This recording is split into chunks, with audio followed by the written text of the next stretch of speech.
आगे के एपिसोड सुनने के लिए हमारे टेलीग्राम चैनल से जुड़ें। वहां इस कहानी के सभी एपिसोड उपलब्ध हैं। विराट से दूरी बना ली। उनकी नजरों में विराट के लिए केवल घृणा और तिरस्कार था। ऐसा लग रहा था मानो वे अपनी नजरों से ही विराट पर तरह तरह के कलंक लगा देना चाहती थीं। ठरकी, लंपट और न जाने क्या क्या। उनकी नजरों में यह लड़का बुराइयों का पुतला था और पूरी तरह से बेकार था। विराट को इन नजरों से गहरी चोट तो लगी, लेकिन उसने मन ही मन सोचा, हम ये खुद को समझती क्या है? ये औरतें तो पूरी तरह से पागल हो चुकी हैं। उसे लगा कि इन औरतों का दिमाग फिर गया है, जैसे अचानक उनकी बुद्धि भ्रष्ट हो गई हो। विराट ने इन मानसिक रूप से अस्थिर दिव्य पवन महल की शिष्याओं पर और अधिक ध्यान देना उचित नहीं समझा।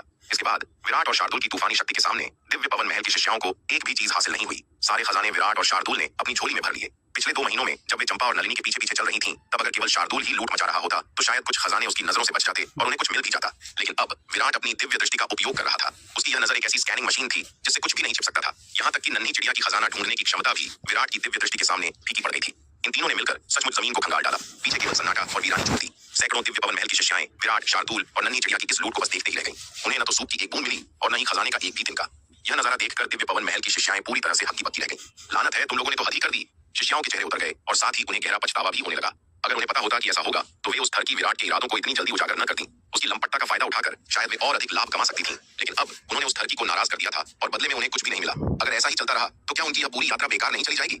हालांकि दिव्य पवन महल की ये सभी शिष्याएं गुस्से से भरी थीं, लेकिन किसी में भी विराट का खुलकर सामना करने की हिम्मत नहीं थी। वे जानती थीं कि उसके पास एक बेहद खूंखार जानवर शार्दुल है और अगर उन्होंने उसे और उकसाया तो न जाने वह क्या कर बैठेगा। शिष्या गायत्री, तुम जाकर उस विराट से बात क्यों नहीं करती? उसे कहो कि हमारे लिए भी कुछ छोड़ दे। दिव्य पवन महल की शिष्याओं में से एक गोल चेहरे वाली लड़की ने गायत्री को उंगली से कुरेदते हुए फुसफुसाकर कहा, लेकिन वह मेरी बात शायद न सुने। तुम्हें छोटी महल मालकिन चंपा से कहना चाहिए कि वे कुंवर विराट से बात करें। गायत्री नाम की लड़की ने डरते हुए कहा। हालांकि गायत्री बेहद खूबसूरत थी, लेकिन वह स्वभाव से काफी डरपोक थी।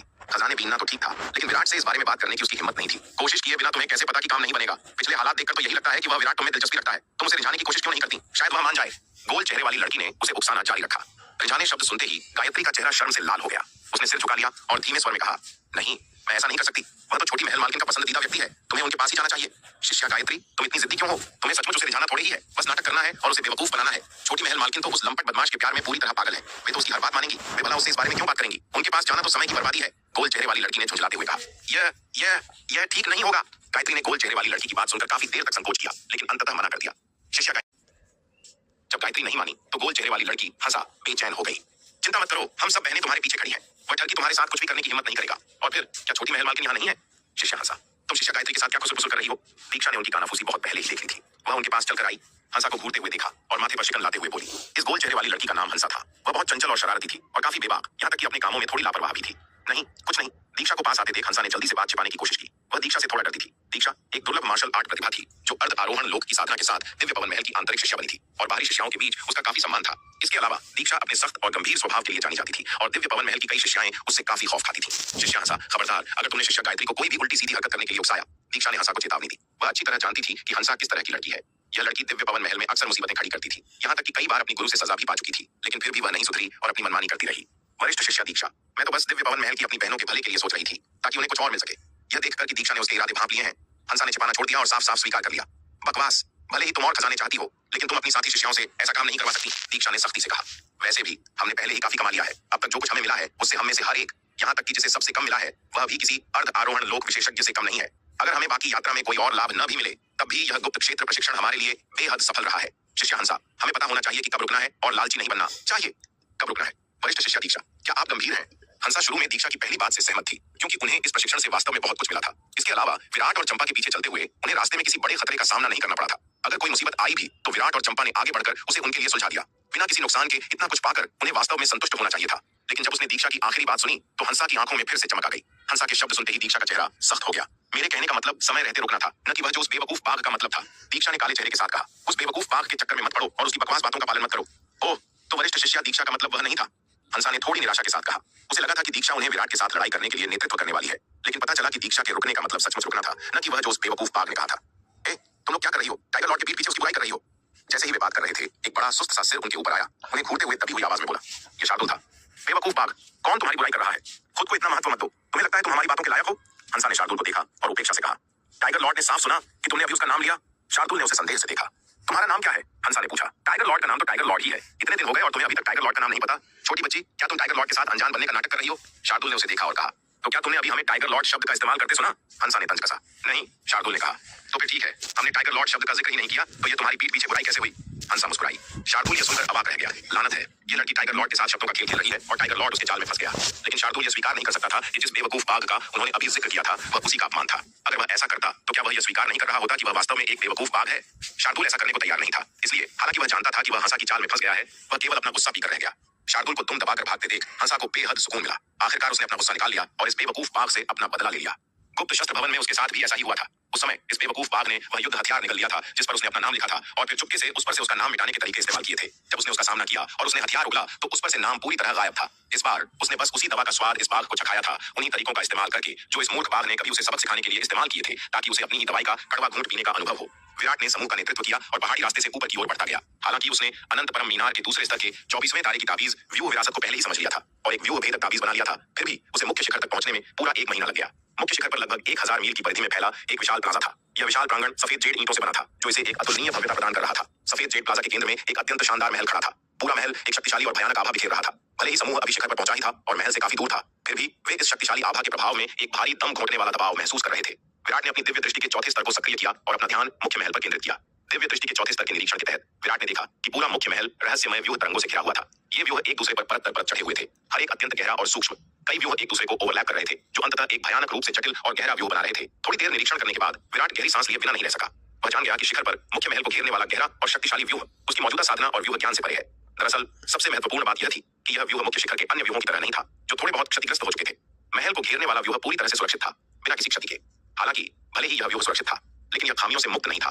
विराट अपनी अंतर्दृष्टि से अब भी देख सकता था कि इस व्यूह में खामियां कहां थीं। भले ही वह महल के व्यूह में खामियां देख सकता था, लेकिन वह अपनी मौजूदा क्षमताओं के साथ इसे तोड़ नहीं सकता था। अपनी वर्तमान साधना के स्तर के साथ वह जो व्यूह भेदक ताबीज बना सकता था, वे इस स्तर के व्यूह के खिलाफ पूरी तरह से बेकार थे। यह देखकर विराट ने तुरंत जबरदस्ती व्यूह तोड़ने और महल में प्रवेश करने की अपनी योजना को छोड़ दिया। हालांकि विराट तुरंत नहीं गया, इसके बजाय वह सभी को महल की ओर ले गया। ऐसा लग रहा था कि जबरदस्ती व्यूह तोड़ने के अलावा इस महल में प्रवेश करने के अन्य तरीके भी थे। महल को घेरने वाले व्यूह ने इसे पूरी तरह से ढक रखा था, सिवाय प्रवेश द्वार के एक रास्ते के। इस शानदार महल के प्रवेश द्वार पर विशाल गोलाकार पत्थर के खंभों की 2 कतारें खड़ी थीं। इन खंभों के बिल्कुल सामने एक विशाल पत्थर का टैबलेट शिलालेख खड़ा था। यह टैबलेट सैकड़ों फीट ऊंचा था, जिस पर प्राचीन सील अक्षर खुदे हुए थे। विराट सभी को इस 100 फीट ऊंचे पत्थर के टैबलेट के पास ले गया। टैबलेट सीधे महल के प्रवेश द्वार के सामने था। पत्थर के टैबलेट के पार हर कोई मुख्य महल के ऊपर पट्टिका पर खुदे 3 बड़े प्राचीन सील अक्षर देख सकता था। विरासत महल। इन 3 अक्षरों को देखते ही हर किसी का दिल जोर से धड़कने लगा। विरासत महल यकीनन किसी भी संप्रदाय में सबसे महत्वपूर्ण जगह होती थी। संप्रदाय की सबसे शक्तिशाली विरासतें अक्सर यहीं रखी जाती थीं, शास्त्र भंडार में नहीं। सूर्य संप्रदाय की ताकत को देखते हुए इस विरासत महल में आरोहण लोक की शक्तिशाली विरासतें होनी चाहिए। यहाँ तक कि दीक्षा, लीना और दिव्य पवन महल की अन्य शिष्याओं के दिल भी विरासत महल के 3 अक्षरों को देखकर धड़क उठे।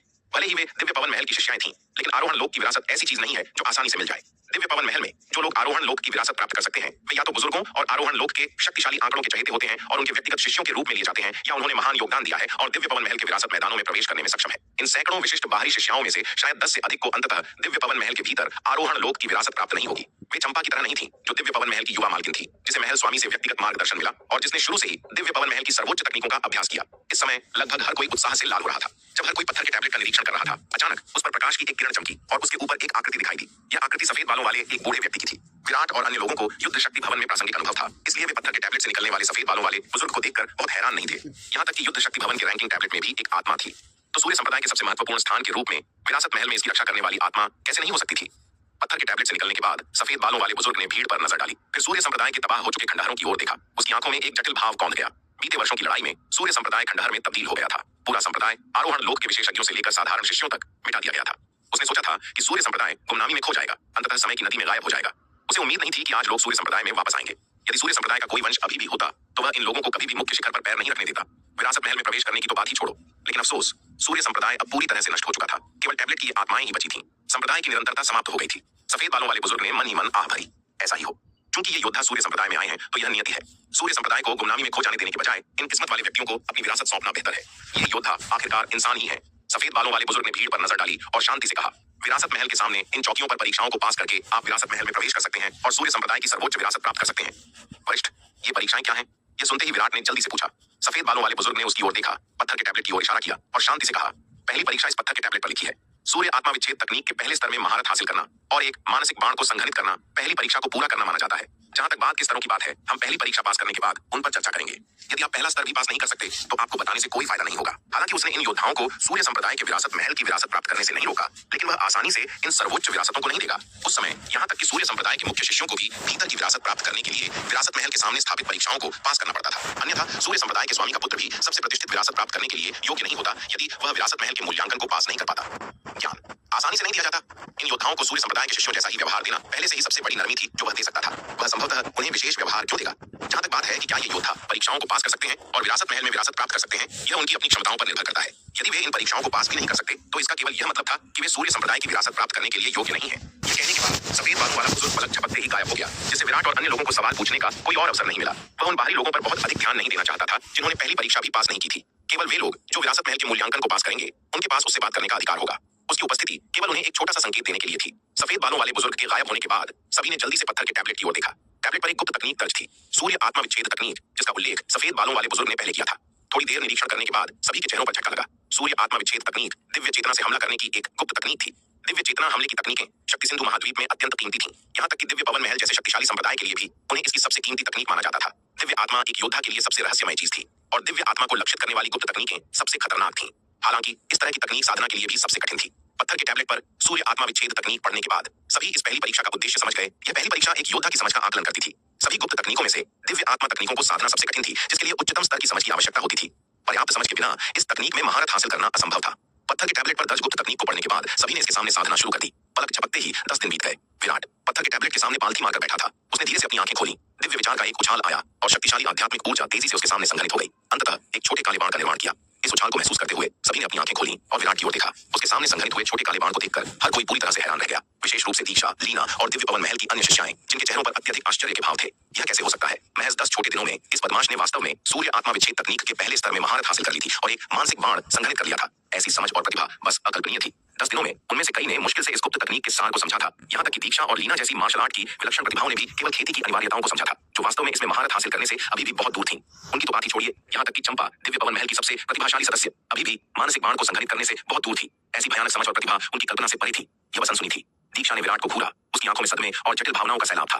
उसे लगा कि वह पहले अंधी थी। वह उसकी पृष्ठभूमि के कारण ऐसी असाधारण रूप से प्रतिभाशाली मार्शल आर्ट प्रतिभा को कम कैसे आंक सकती थी? ऐसी राक्षसी प्रतिभा, भले ही उसकी ताकत वर्तमान में कम हो, महानता के लिए किस्मत में थी। एक बार जब उसे कोई अवसर मिल जाता तो वह निश्चित रूप से तेजी से ऊपर उठता। दीक्षा पहले से ही देख सकती थी कि यदि विराट आसानी से बड़ा हो सका तो वह भविष्य में निश्चित रूप से शक्ति सिंधु महाद्वीप की सच्ची प्रतिभाओं के साथ प्रतिस्पर्धा करने में सक्षम होगा। विराट जमीन से खड़ा हुआ और धीरे से सांस छोड़ी। हालांकि सूर्य आत्मा विच्छेद तकनीक साधना के लिए आसान नहीं थी, लेकिन पत्थर के टैबलेट पर जो दर्ज था वह केवल पहला स्तर था। इस गुप्त तकनीक का पहला स्तर उसके लिए मुश्किल नहीं था। ऐसे कई कारण थे जिनकी वजह से विराट केवल 10 दिनों में सूर्य आत्मा विच्छेद तकनीक के पहले स्तर में महारत हासिल करने और मानसिक बाण को संघनित करने में सक्षम था। पहला, उसकी आत्मा को लगातार अनंत परम मीनार से निकलने वाली आभा द्वारा पोषित और शुद्ध किया गया था, जिसके परिणाम स्वरूप अद्वितीय समझ पैदा हुई थी। दूसरा, दाव, महान सत्य, कि उसकी समझ स्वर्ग और मनुष्य के साथ एक होने के दायरे तक पहुंच गई थी, जिससे उसे इन खेती तकनीकों पर एक कमांडिंग लाभ मिला, जिससे वह आसानी से और अच्छी तरह से उनके सार को समझ सका। तीसरा, विराट ने बैंगनी आत्मा कला, आत्मा को साधने की एक तकनीक और आत्मा कंपन तकनीक, एक आक्रामक दिव्य चेतना गुप्त तकनीक का अभ्यास किया था। इस तरह की दिव्य चेतना हमले की तकनीक के साथ पूर्व अनुभव होने के कारण विराट को अन्य दिव्य चेतना हमले की तकनीकों को साधना बहुत आसान लगा। जिस पर विराट ने अपना मानसिक बाण संघनित किया, उसके सामने की जगह में हलचल हुई और सफेद बालों वाला बूढ़ा आदमी अचानक दिखाई दिया। उसने उस मानसिक बाण पर नजर डाली जिसे विराट ने संघनित किया था। उसकी आंखों में आश्चर्य का संकेत था। इतने कम समय में सूर्य आत्मा विच्छेद तकनीक के पहले स्तर में महारत हासिल करना उसकी समझ और प्रतिभा वास्तव में राक्षसी थी। यहाँ तक कि उस समय के सूर्य संप्रदाय की नंबर 1 प्रतिभा सूर्य तलवार स्वामी को भी पीछे छोड़ दिया था। सूर्य तलवार स्वामी ने सूर्य आत्मा विच्छेद तकनीक के पहले स्तर में महारत हासिल करने में 1 महीना लगाया था। फिर भी 1 महीने में सूर्य आत्मा विच्छेद तकनीक के पहले स्तर में महारत हासिल करना उस समय अभूतपूर्व और अद्वितीय था। उसे उम्मीद नहीं थी कि सैकड़ों हजारों साल बाद कोई दूसरा व्यक्ति सूर्य तलवार स्वामी का रिकॉर्ड तोड़ देगा। वरिष्ठ, मैंने सूर्य आत्मा विच्छेद तकनीक के पहले स्तर में महारत हासिल कर ली है और एक मानसिक बाण संघनित कर लिया है। अगली परीक्षा क्या है? विराट ने सफेद बालों वाले बुजुर्ग को नमन किया और थोड़ा मुस्कुराया। उन 2 पत्थर के खंभों के बीच के प्रतिबंध को तोड़ने के लिए मानसिक बाण का उपयोग करें, तब आप पहली परीक्षा पास कर लेंगे। सफेद बालों वाले बुजुर्ग ने विरासत महल के सामने पहली पंक्ति में 2 पत्थर के खंभों की ओर इशारा किया। आपके मार्गदर्शन के लिए धन्यवाद वरिष्ठ। विराट ने बुजुर्ग को फिर से नमन किया और फिर विरासत महल की ओर बड़े डग भरे। जब वह 2 पत्थर के खंभों के पास पहुंचा तो उन्होंने अचानक एक हमम की आवाज निकाली, जिससे ऊर्जा की एक लहर पैदा हुई। पानी की लहरों जैसा एक प्रतिबंध दोनों खंभों के बीच दिखाई दिया, जिसने विराट का रास्ता रोक दिया। यह देखकर विराट का दिमाग सक्रिय हो गया और उसकी दिव्य आत्मा शक्ति तेजी से उसके सामने संघनित हो गई, जिससे एक छोटा काला बाण बना, जिसे उसने पानी जैसे प्रतिबंध पर फेंक दिया। एक थप्प की आवाज गूंजी। छोटा काला बाण उस बाधा को ऐसे भेद गया जैसे किसी झील में पत्थर फेंका गया हो, जिससे लहरें पैदा हुई।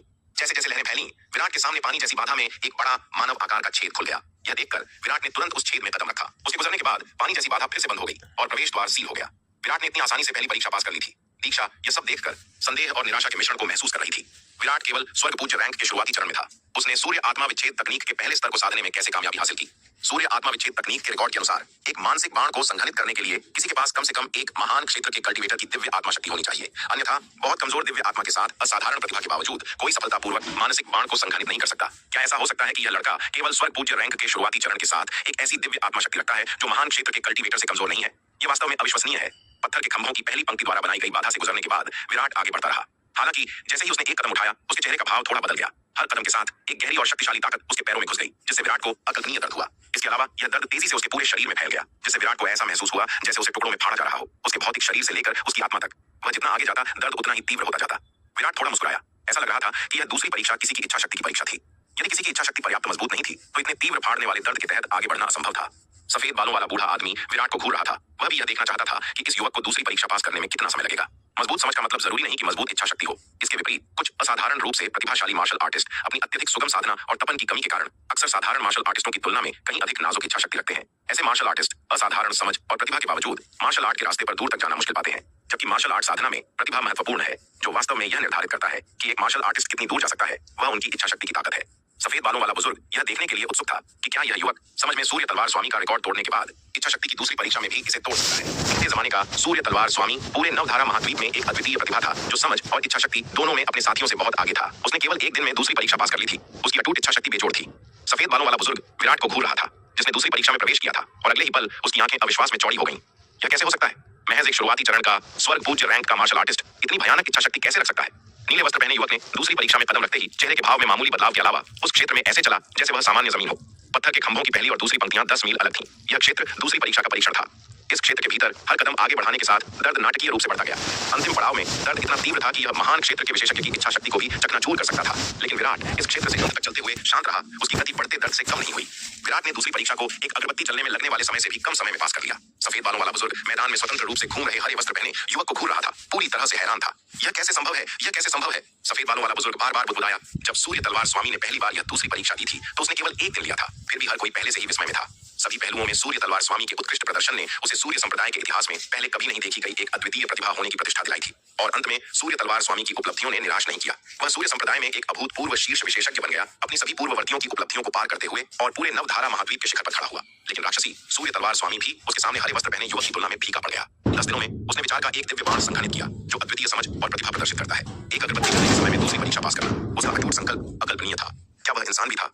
इस पल सफेद बालों वाले बुजुर्ग ने यह भी सोचा कि क्या विरासत महल की परीक्षाओं ने समय बीतने के कारण अपनी प्रभावशीलता खो दी है। यह सोचते हुए सफेद बालों वाले बुजुर्ग ने अपना हाथ लहराया। भीड़ में से एक अर्धमहान क्षेत्र के मार्शल आर्टिस्ट को दूसरी परीक्षा के क्षेत्र में फेंक दिया। गौतम, जो तमाशा देख रहा था, अचानक आकाश से उतरने वाली एक ताकत द्वारा खींचा गया। उसे दूसरी परीक्षा के क्षेत्र की ओर घसीटा गया। गौतम तुरंत हक्का बक्का रह गया। क्या हो रहा था? उसे इस क्षेत्र में क्यों फेंका जा रहा था? क्या यह उसकी असाधारण प्रतिभा के कारण था, और इस वरिष्ठ ने उसे पसंद कर लिया था, जिससे उसे पहली परीक्षा छोड़ने और सीधे दूसरी में प्रवेश करने की अनुमति मिली? इससे उसकी काफी मेहनत बच जाएगी। यह सोचते हुए गौतम को गुप्त खुशी की लहर महसूस किए बिना नहीं रहा गया। ऐसा लग रहा था कि उसके पास वास्तव में एक चुने हुए व्यक्ति की किस्मत थी। यदि केवल अपनी प्राकृतिक प्रतिभा और समझ पर भरोसा किया जाए, तो वह शायद पहली बाधा भी पार नहीं कर पाएगा। सूर्य आत्मा विच्छेद तकनीक में महारत हासिल करना बहुत कठिन है। 10 दिन बीत चुके हैं और उसने इस गुप्त तकनीक के अनिवार्य सिद्धांतों को भी नहीं समझा है। कोई प्रगति करना तो दूर की बात है। गांवहर राजवंश के संरक्षक के रूप में उसकी प्रतिभा राजवंश के शक्तिशाली आंकड़ों के बीच काफी अच्छी मानी जाती थी, जो एक ऐसी तकनीक के साथ वर्तमान अर्धमहान क्षेत्र तक पहुंचने में कामयाब रही जो विशेष रूप से उन्नत नहीं थी। हालांकि उसकी प्रतिभा केवल गांवहर राजवंश के शक्तिशाली आंकड़ों की तुलना में अच्छी थी। दिव्य पवन महल और विराट के शिष्यों की तुलना में उसकी मार्शल आर्ट प्रतिभा नगण्य थी। उनमें उसकी मार्शल आर्ट प्रतिभा शायद जयन से थोड़ी ही मजबूत थी। अपनी प्राकृतिक प्रतिभा और समझ पर भरोसा करते हुए 7 या 8 साल बिताने के बाद भी वह सूर्य आत्मा विच्छेद तकनीक के पहले स्तर को पूरी तरह से समझने में सक्षम नहीं हो सकता था। जहां तक इसमें महारत हासिल करने और विचार के दिव्य बाण को संघनित करने की बात है, 100 या 1000 साल बिताने के बाद भी वह इसे हासिल करने में सक्षम नहीं हो सकता था। गौतम ने शुरू में सोचा था कि उसकी प्रतिभा और समझ के साथ उसके लिए परीक्षण के पहले स्तर को पास करना और विरासत महल में प्रवेश करना लगभग असंभव था। आखिरकार विराट और अन्य लोग संभवतः 100 या 1000 साल तक यहाँ नहीं रह सकते थे। लेकिन अब किसी अज्ञात कारण से सफेद बालों वाले बुजुर्ग ने उसे पहले स्तर को छोड़ने और दूसरे चरण में प्रवेश करने की अनुमति दी थी, जिससे गौतम को आशा की किरण मिली। हालांकि जब गौतम ने दूसरे चरण के क्षेत्र में प्रवेश किया, तो उसका चेहरा तुरंत बदल गया। जैसे ही उसके पैर जमीन पर पड़े, जमीन से एक गहरी और शक्तिशाली ताकत निकली, जो उसके तलवों से गुजरी और उसके पूरे शरीर में फैल गई। उस पल गौतम ने अपने भौतिक शरीर से अपनी आत्मा तक एक फाड़ने वाली सनसनी महसूस की। उस पल गौतम को लगा जैसे उसके शरीर और आत्मा को अनगिनत टुकड़ों में फाड़ दिया गया है। अत्यधिक दर्द के कारण गौतम दर्द से चीख पड़ा। उसके माथे से पसीने की बड़ी बूंदें बारिश की तरह गिर रही थीं। इतने तीव्र दर्द ने गौतम को ऐसा महसूस कराया जैसे उसकी आत्मा ढहने वाली है। उसे आगे बढ़ने की तो बात ही छोड़िए, जहां वह था वहीं रहने में बेहद तनाव महसूस हुआ। उसने दूर विराट की ओर देखा और उसका चेहरा तुरंत बदल गया। उसने शुरू में सोचा था कि दूसरी परीक्षा आसान होगी क्योंकि विराट इतनी आसानी से चलता हुआ दिखाई दे रहा था, लेकिन जब उसने वास्तव में दूसरी परीक्षा के क्षेत्र में प्रवेश किया तो उसने महसूस किया कि चीजें उतनी सरल नहीं थीं जितनी उसने कल्पना की थी। ये 10 मील हालांकि देखने में छोटे थे, नर्क समान महसूस हुए। गौतम समझ नहीं पा रहा था कि विराट इस क्षेत्र में इतनी आसानी से कैसे चल सकता है। क्या विराट के पास इस ताकत से बचने का कोई तरीका था, या विराट की इच्छा शक्ति लचीलेपन के अकल्पनीय स्तर तक पहुंच गई थी? यदि यह पूर्व था तो यह समझने योग्य होगा, यदि यह बाद वाला था तो गौतम को इसे स्वीकार करना मुश्किल लगा। यह बूढ़ा राक्षस जो दसियों हजारों साल तक जीवित रहा था, वास्तव में मानसिक रूप से उस युवक से कम सक्षम था जो 100 साल का भी नहीं था। वे सभी लंबे साल बर्बाद हो गए थे। गौतम की उपस्थिति देखकर सफेद बालों वाले बुजुर्ग ने ठंडी सांस ली और हाथ के इशारे से उसे एक तरफ फेंक दिया। इतने सालों तक जीवित रहने के बाद उसकी इच्छा शक्ति इतनी नाजुक थी, वह पूरी तरह से निराशाजनक था। कोई आश्चर्य नहीं कि हजारों वर्षों की साधना ने उसे केवल अर्धमहान क्षेत्र तक पहुंचाया था। सफेद बालों वाला बुजुर्ग गौतम के प्रदर्शन से पूरी तरह तिरस्कारपूर्ण था। हालांकि इस परीक्षण के बाद उसने यह भी महसूस किया कि विरासत महल का मूल्यांकन विफल नहीं हुआ था। हरे वस्त्र पहने युवक ने इतनी आसानी से पास कर लिया, वास्तव में अपनी अद्वितीय अटूट इच्छा शक्ति पर भरोसा करते हुए। विराट की आध्यात्मिक आभा से वह महसूस कर सकता था कि हरे वस्त्र पहने यह युवक अभी 100 साल का भी नहीं था। यह अकल्पनीय था कि एक मार्शल आर्टिस्ट जो 100 साल का भी नहीं था इतनी मजबूत इच्छा शक्ति रख सकता था। अद्वितीय समझ और अटूट इच्छा शक्ति दोनों के साथ समय आने पर वह दूसरा सूर्य तलवार स्वामी बन सकता है। नहीं, शायद उसकी भविष्य की उपलब्धियां सूर्य तलवार स्वामी से भी आगे निकल जाएंगी। आखिरकार पूर्व सूर्य तलवार स्वामी भी इतना राक्षसी स्तर हासिल नहीं कर सका था। यह सोचकर विराट के प्रति सफेद बालों वाले बुजुर्ग की नजर ने आशा का संकेत दिया। शायद यह युवक वास्तव में सूर्य संप्रदाय की विरासत को आगे ले जा सकता है। विराट 10 मील चला और केवल जब उसने पत्थर के खंभों की दूसरी पंक्ति को पार किया तो वह गहरी और शक्तिशाली ताकत गायब हो गई जो उसके पैरों के तलवों से प्रवेश कर चुकी थी। भयानक फाड़ने वाली सनसनी जिसने उसके शरीर और आत्मा को जकड़ लिया था वह भी पूरी तरह से गायब हो गई। विराट ने धीरे से सांस छोड़ी और अपने माथे से पसीना पोंछा। इन 10 मीलों को तय करना वास्तव में कठिन था। इसमें उसे एक पूरी अगरबत्ती का समय लगा था। उसने सोचा था कि वह लंबे समय से दर्द सहने का आदी हो गया है। आखिरकार लगभग हर बार जब उसने पिछले वर्षों में प्राचीन महाद्वीप में प्रवेश किया तो अंततः महाद्वीप के स्वर्ग और पृथ्वी के भारी दबाव से कुचल दिया गया। शुरू में शारीरिक विनाश का दर्द कुछ असहनीय था, लेकिन शारीरिक पुनर्जन्म के अनगिनत चक्रों के बाद वह लंबे समय से इसका आदी हो गया था। उसकी इच्छा शक्ति भी इन परीक्षणों के माध्यम से एक अडिग स्टील में बदल गई थी। फिर भी ऐसा होने के बावजूद वह अभी चलते समय उस ताकत से प्रभावित हुआ था जिससे उसे केवल 10 मील की दूरी तय करने में एक पूरी अगरबत्ती का समय लग गया। ऐसा लगता है कि मेरी इच्छा शक्ति अभी भी पर्याप्त, अगर तुम्हारी इच्छा शक्ति भी पर्याप्त मजबूत नहीं है तो सूर्य संप्रदाय के इतिहास में अनगिनत शक्तिशाली आंकड़ों के बारे में क्या? शानदार सूर्य तलवार स्वामी, तुम्हारी नजरों में क्या वह भी कमजोर इच्छा शक्ति वाला व्यक्ति है? दूसरी परीक्षा पास करने के बाद विराट आगे बढ़ता रहा, पत्थर के खंभों की दूसरी पंक्ति के बीच पानी के पर्दे की बाधा से गुजरते हुए। दूसरी पंक्ति में 2 खंभों के बीच की बाधा ने उसके लिए कोई बाधा उत्पन्न नहीं की। इस पानी के पर्दे जैसी बाधा से गुजरने के बाद विराट की दृष्टि धुंधली हो गई और उसके सामने एक अत्यंत कामुक दृश्य दिखाई दिया। उसका परिवेश पूरी तरह से बदल गया था। वह अब एक अविश्वसनीय रूप से आकर्षक महल में था। एक गुलाबी धुंध महल में भर गई और इसके भीतर कई बेहद खूबसूरत महिलाएं अटखेलियां कर रही थीं। इन महिलाओं ने सिकाड़ा के पंखों जैसे पतले कपड़े पहने थे। इन कपड़ों ने कोई वास्तविक सुरक्षा नहीं दी, केवल उनके अनूठे आकर्षण को बढ़ाया। विराट के प्रकट होने के बाद सुंदर महिलाएं उसके करीब आ गईं। युवा कुंवर, आओ, शयन कक्ष गर्म है। आप किसका इंतजार कर रहे हैं युवा कुंवर? बसंती रात छोटी है, मैं बस आपकी कोमलता का इंतजार कर रही हूँ। मुलायम मीठे शब्द विराट के कानों में गूंज रहे थे, लगभग उसे मोहित कर रहे थे। इस अविश्वसनीय रूप से आकर्षक दृश्य को देखकर विराट ने अपना सिर हिलाया। एक भ्रम। विराट बिल्कुल भी बेवकूफ नहीं बना, उसकी आंखें साफ रहीं। उसने आकर्षक रूप से सुंदर महिलाओं पर नजर डाली, उसके होठों पर एक हल्की मुस्कान दिखाई दी। दिलचस्प, यह भ्रमित करने वाला व्यूह वास्तव में परिष्कृत था। भले ही वह जानता था कि यह व्यूह द्वारा बनाया गया एक भ्रम था, फिर भी उसके सामने के दृश्य में एक अविश्वसनीय रूप से मजबूत आकर्षण था। यदि यह कमजोर इच्छा शक्ति वाला कोई कामुक व्यक्ति होता तो वे आसानी से इसके लिए गिर जाते और हार मान लेते, लेकिन विराट कौन था? वह केवल एक भ्रम से कैसे मूर्ख बन सकता था? भले ही यह दृश्य वास्तविक होता तो एकमात्र भ्रम की तो बात ही छोड़ दें, विराट के संकल्प को हिलाना मुश्किल होता। यहाँ तक कि नलिनी जैसी एक आश्चर्यजनक सुंदरता जो एक राष्ट्र को मोहित करने में सक्षम थी, जब उसने खुद को उसे पेश किया तो वह प्रलोभन का विरोध कर सकता था। तो फिर ये महिलाएं जो भ्रम से बनी थीं, उसके लिए कितनी बड़ी चुनौती होंगी? विराट ने उन पर नजर डाली और फिर उन्हें नजरअंदाज करते हुए सीधे आगे बढ़ गया। उसने भ्रमों के माध्यम से देखने के लिए अपनी दिव्य दृष्टि का उपयोग करने की भी जहमत नहीं उठाई। इस तरह की परीक्षा उसके लिए पूरी तरह से महत्वहीन थी। उसने दूसरी की तुलना में तीसरी परीक्षा बहुत तेजी से पास की।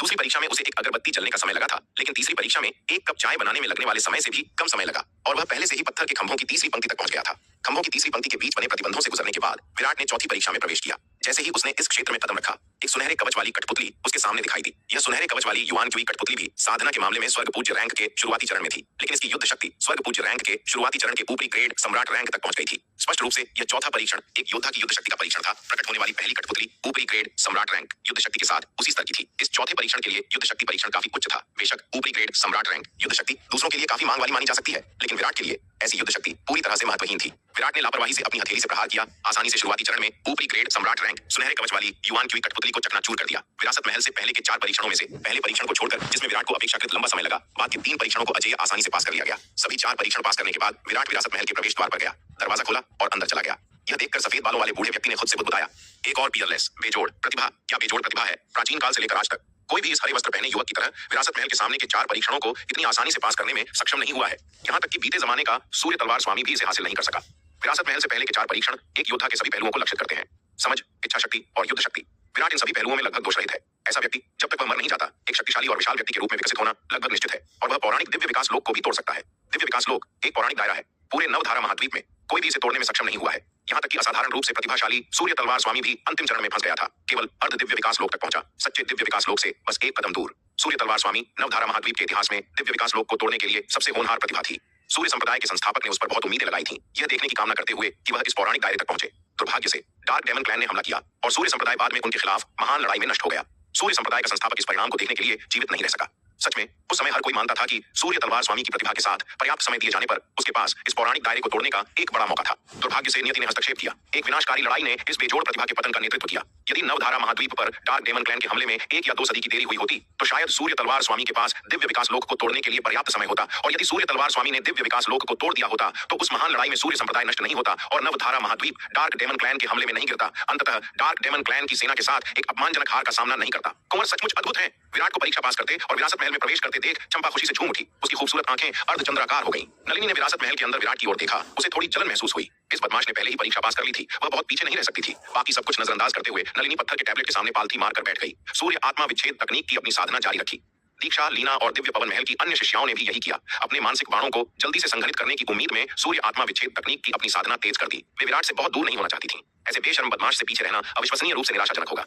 एक पल के लिए विरासत महल के सामने का प्लाजा एक बार फिर शांत हो गया। विराट के विरासत महल में प्रवेश करने के बाद सफेद बालों वाला बूढ़ा आदमी फिर से गायब हो गया। बेवकूफ बाघ, हम कहीं और घूमने क्यों नहीं चलते? यहाँ बहुत बोरियत है। नन्ही चिड़िया नीलिमा शार्दुल के सिर पर बैठी थी। अपने पंख से उसके प्यारे बेवकूफ सिर को थपथपा रही थी। यह विरासत महल शायद उन जैसे राक्षसी जानवरों को प्रवेश करने की अनुमति नहीं देगा, और इसके अलावा सूर्य आत्मा विच्छेद तकनीक एक गुप्त मानव तकनीक थी जिसे वे साध नहीं सकते थे। इसके अलावा भले ही वे कर सकते, वे परेशान नहीं होते। सच कहूं तो नन्ही चिड़िया ने सूर्य संप्रदाय के विरासत महल को नीची नजर से देखा। वहां दी गई खेती की तकनीकें अधिक से अधिक दिव्य विकास लोक स्तर पर थीं, जो उनके एज और फीनिक्स कबीले द्वारा दी गई तकनीकों से बहुत कम थीं। शार्दुल एक पल के लिए हिचकिचाया, फिर अपना सिर हिलाया और कहा, नादान चिड़िया, अब इधर उधर मत भागो। हमारे नेता के यहाँ न होने पर अगर हम किसी खतरे का सामना करते हैं तो तुम्हें बचाने वाला कोई नहीं होगा। हाँ, बेवकूफ बाघ, तुम बहुत डरपोक हो। हमारी वर्तमान ताकत के साथ डरने की क्या बात है? नन्ही चिड़िया ने तिरस्कार पूर्वक कहा। हालांकि चूंकि शार्दुल जाना नहीं चाहता था, इसलिए उसके पास वहीं रहने के अलावा कोई विकल्प नहीं था। सूर्य संप्रदाय के मुख्य शिखर पर उड़ान विरोधी व्यूह था और वह उड़ नहीं सकती थी। अपनी सवारी के रूप में शार्दुल के बिना वह अकेले नहीं चलना चाहती थी। विराट के विरासत महल में प्रवेश करने के कुछ ही समय बाद लोगों का एक और समूह शिखर प्लाजा के दूसरे छोर पर दिखाई दिया। इस समूह में जबिन, यतिन और अग्नि साम्राज्य के अन्य मार्शल आर्टिस्ट शामिल थे। शिखर पर पहुंचने के बाद जबिन ने राजसी विरासत महल को देखा, फिर उसके प्रवेश द्वार के सामने खेती कर रहे दिव्य पवन महल के सदस्यों पर नजर डाली। उसका चेहरा गुस्से और अनिश्चितता के बीच बदल गया। विराट वहां नहीं था, वह छोटा जानवर कहां गया था? संदेह में जबिन ने समूह को विरासत महल के प्रवेश द्वार की ओर अग्रसर किया। 3 महीने की खोज के बाद उसने और यतिन ने अनिवार्य रूप से मुख्य शिखर के दाईं ओर के क्षेत्र को साफ कर दिया था। खजाना भवन जैसी जगहों को छोड़कर जहां व्यूह और प्रतिबंध उनके प्रवेश करने के लिए बहुत मजबूत थे, उन्होंने हर उस जगह की तलाशी ली थी जहां वे पहुंच सकते थे। उन क्षेत्रों को साफ करने के बाद वे शिखर की ओर बढ़ गए। हालांकि जबिन के पास महापर्वत मुहर जैसा शक्तिशाली खजाना था, लेकिन व्यूह पर उसकी महारत विराट की तुलना में बहुत कम थी। जबकि कई जगहें थीं जहां वे प्रवेश नहीं कर सकते थे। यहाँ तक कि उन व्यूहों को तोड़ने में भी बहुत मेहनत लगी जो पहुंच की अनुमति देते थे, जिससे वे विराट और उसके समूह की तुलना में बहुत बाद में मुख्य शिखर पर पहुंचे। जबिन अग्नि साम्राज्य समूह को विरासत महल के प्रवेश द्वार तक ले गया। उसने चारों ओर देखा, लेकिन विराट का कोई निशान नहीं मिला। यह देखकर जबिन का दिमाग दौड़ने लगा। उसने थोड़ी देर के लिए चंपा और अन्य लोगों को घूरा। उसका चेहरा गुस्से और अनिश्चितता के बीच बदल रहा था। विराट के बिना ये दिव्य पवन महल के शिष्य, जिनके पास 9वें स्तर का स्प्लिट स्टोन जादुई हथियार भी नहीं था, शायद उसके और यतिन के लिए कोई मुकाबला न हो। सफाई के अपने महीनों के दौरान उन्होंने सूर्य संप्रदाय के मुख्य शिखर के अन्य हिस्सों में कई और खजाने खोजे थे, जिससे उनकी ताकत बहुत बढ़ गई थी। हालांकि उन्हें महापर्वत मुहर और वज्र सुरक्षा मणिका जैसे और खजाने नहीं मिले, लेकिन उन्होंने कुछ अर्धचरण वाले 9वें स्तर के स्पिरिट स्टोन जादुई खजाने खोजे थे। इसके अलावा उन्होंने औषधि भवन में बड़ी संख्या में गोलियां प्राप्त की थीं और अग्नि साम्राज्य के योद्धाओं ने उनका सेवन करने के बाद अपनी ताकत में काफी सुधार किया था। उनके पीछे चलने वाले अग्नि साम्राज्य के अधिकांश योद्धा पहले ही अर्ध महान क्षेत्र में टूट चुके थे। केवल कुछ ही अभी भी लघु महान क्षेत्र के शिखर पर थे। विभिन्न शक्तिशाली खजानों को चलाने और एक साथ हमला करने पर वे दिव्य पवन महल के लोगों को मिटाने में सक्षम हो सकते हैं। यदि वे सभी दिव्य पवन महल के शिष्यों को मार सकते हैं तो वे निस्संदेह भारी पुरस्कार प्राप्त करेंगे। पिछले कुछ महीनों में उन्होंने पहले ही बड़ी संख्या में खजाने को साफ कर दिया था। इन दिव्य पवन महल के शिष्यों के पास भी बहुत सारे खजाने होने चाहिए। इस ऑन ऑपरेशन के बाद उसकी दौलत श्वानवू प्रांत में किसी से भी बहुत अधिक होगी। यहाँ तक कि श्वानवू प्रांत स्वामी को भी तुलना करना मुश्किल होगा। उस समय श्वानवू प्रांत के युवा स्वामी की तो बात ही छोड़िए, यहाँ तक कि श्वानवू प्रांत स्वामी का पद भी अंततः उसका होगा। यह सोचकर जबिन ने तुरंत यतिन और अग्नि साम्राज्य के अन्य योद्धाओं को अपनी आवाज प्रसारित की। हर कोई तैयार हो जाओ, मेरी आज्ञा सुनो और इन दिव्य पवन महल के शिष्यों पर हमला करने और उन्हें मिटाने के लिए सेना में शामिल हो जाओ। ये सुनकर यतिन हिचकिचाया। दिव्य पवन महल के शिष्यों को मारना कोई छोटी बात नहीं थी, खासकर तब जब दिव्य पवन महल की युवा मालकिन चंपा उनके बीच थी। अगर मामला उजागर हुआ तो परिणाम अकल्पनीय होंगे।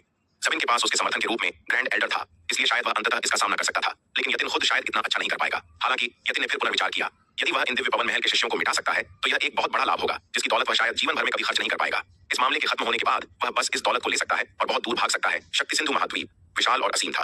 अकेले मध्य महाद्वीप का क्षेत्र अकल्पनीय रूप से बड़ा था।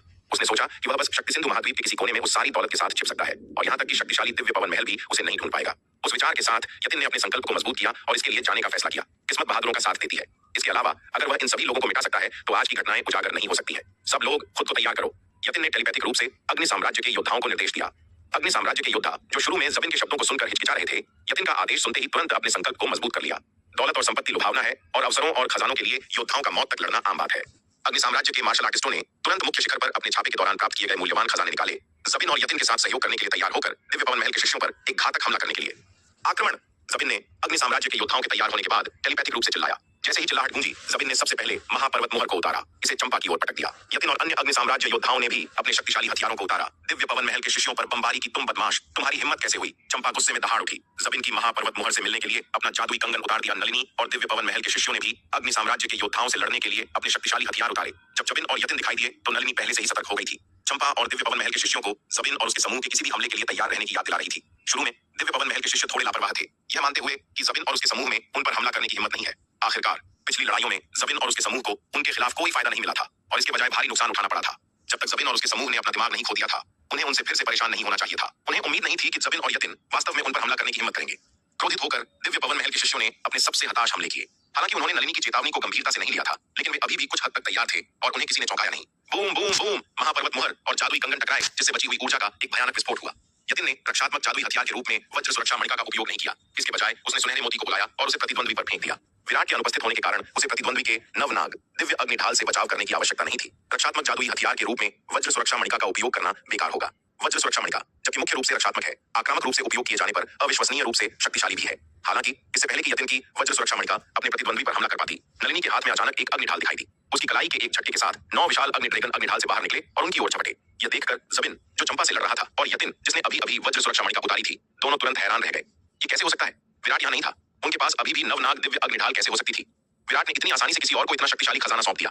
क्या उसे डर नहीं था कि नवनाग दिव्य अग्निढाल उनके हाथों में पड़ जाएगी और वे इसके मूल्य से लुभाए जाएंगे और उसे मार डालेंगे? जब जबिन ने नलिनी के हाथ में नवनाग दिव्य अग्निढाल से 9 विशाल अग्नि ड्रैगन को उड़ते हुए देखा तो उसका दिल डूब गया।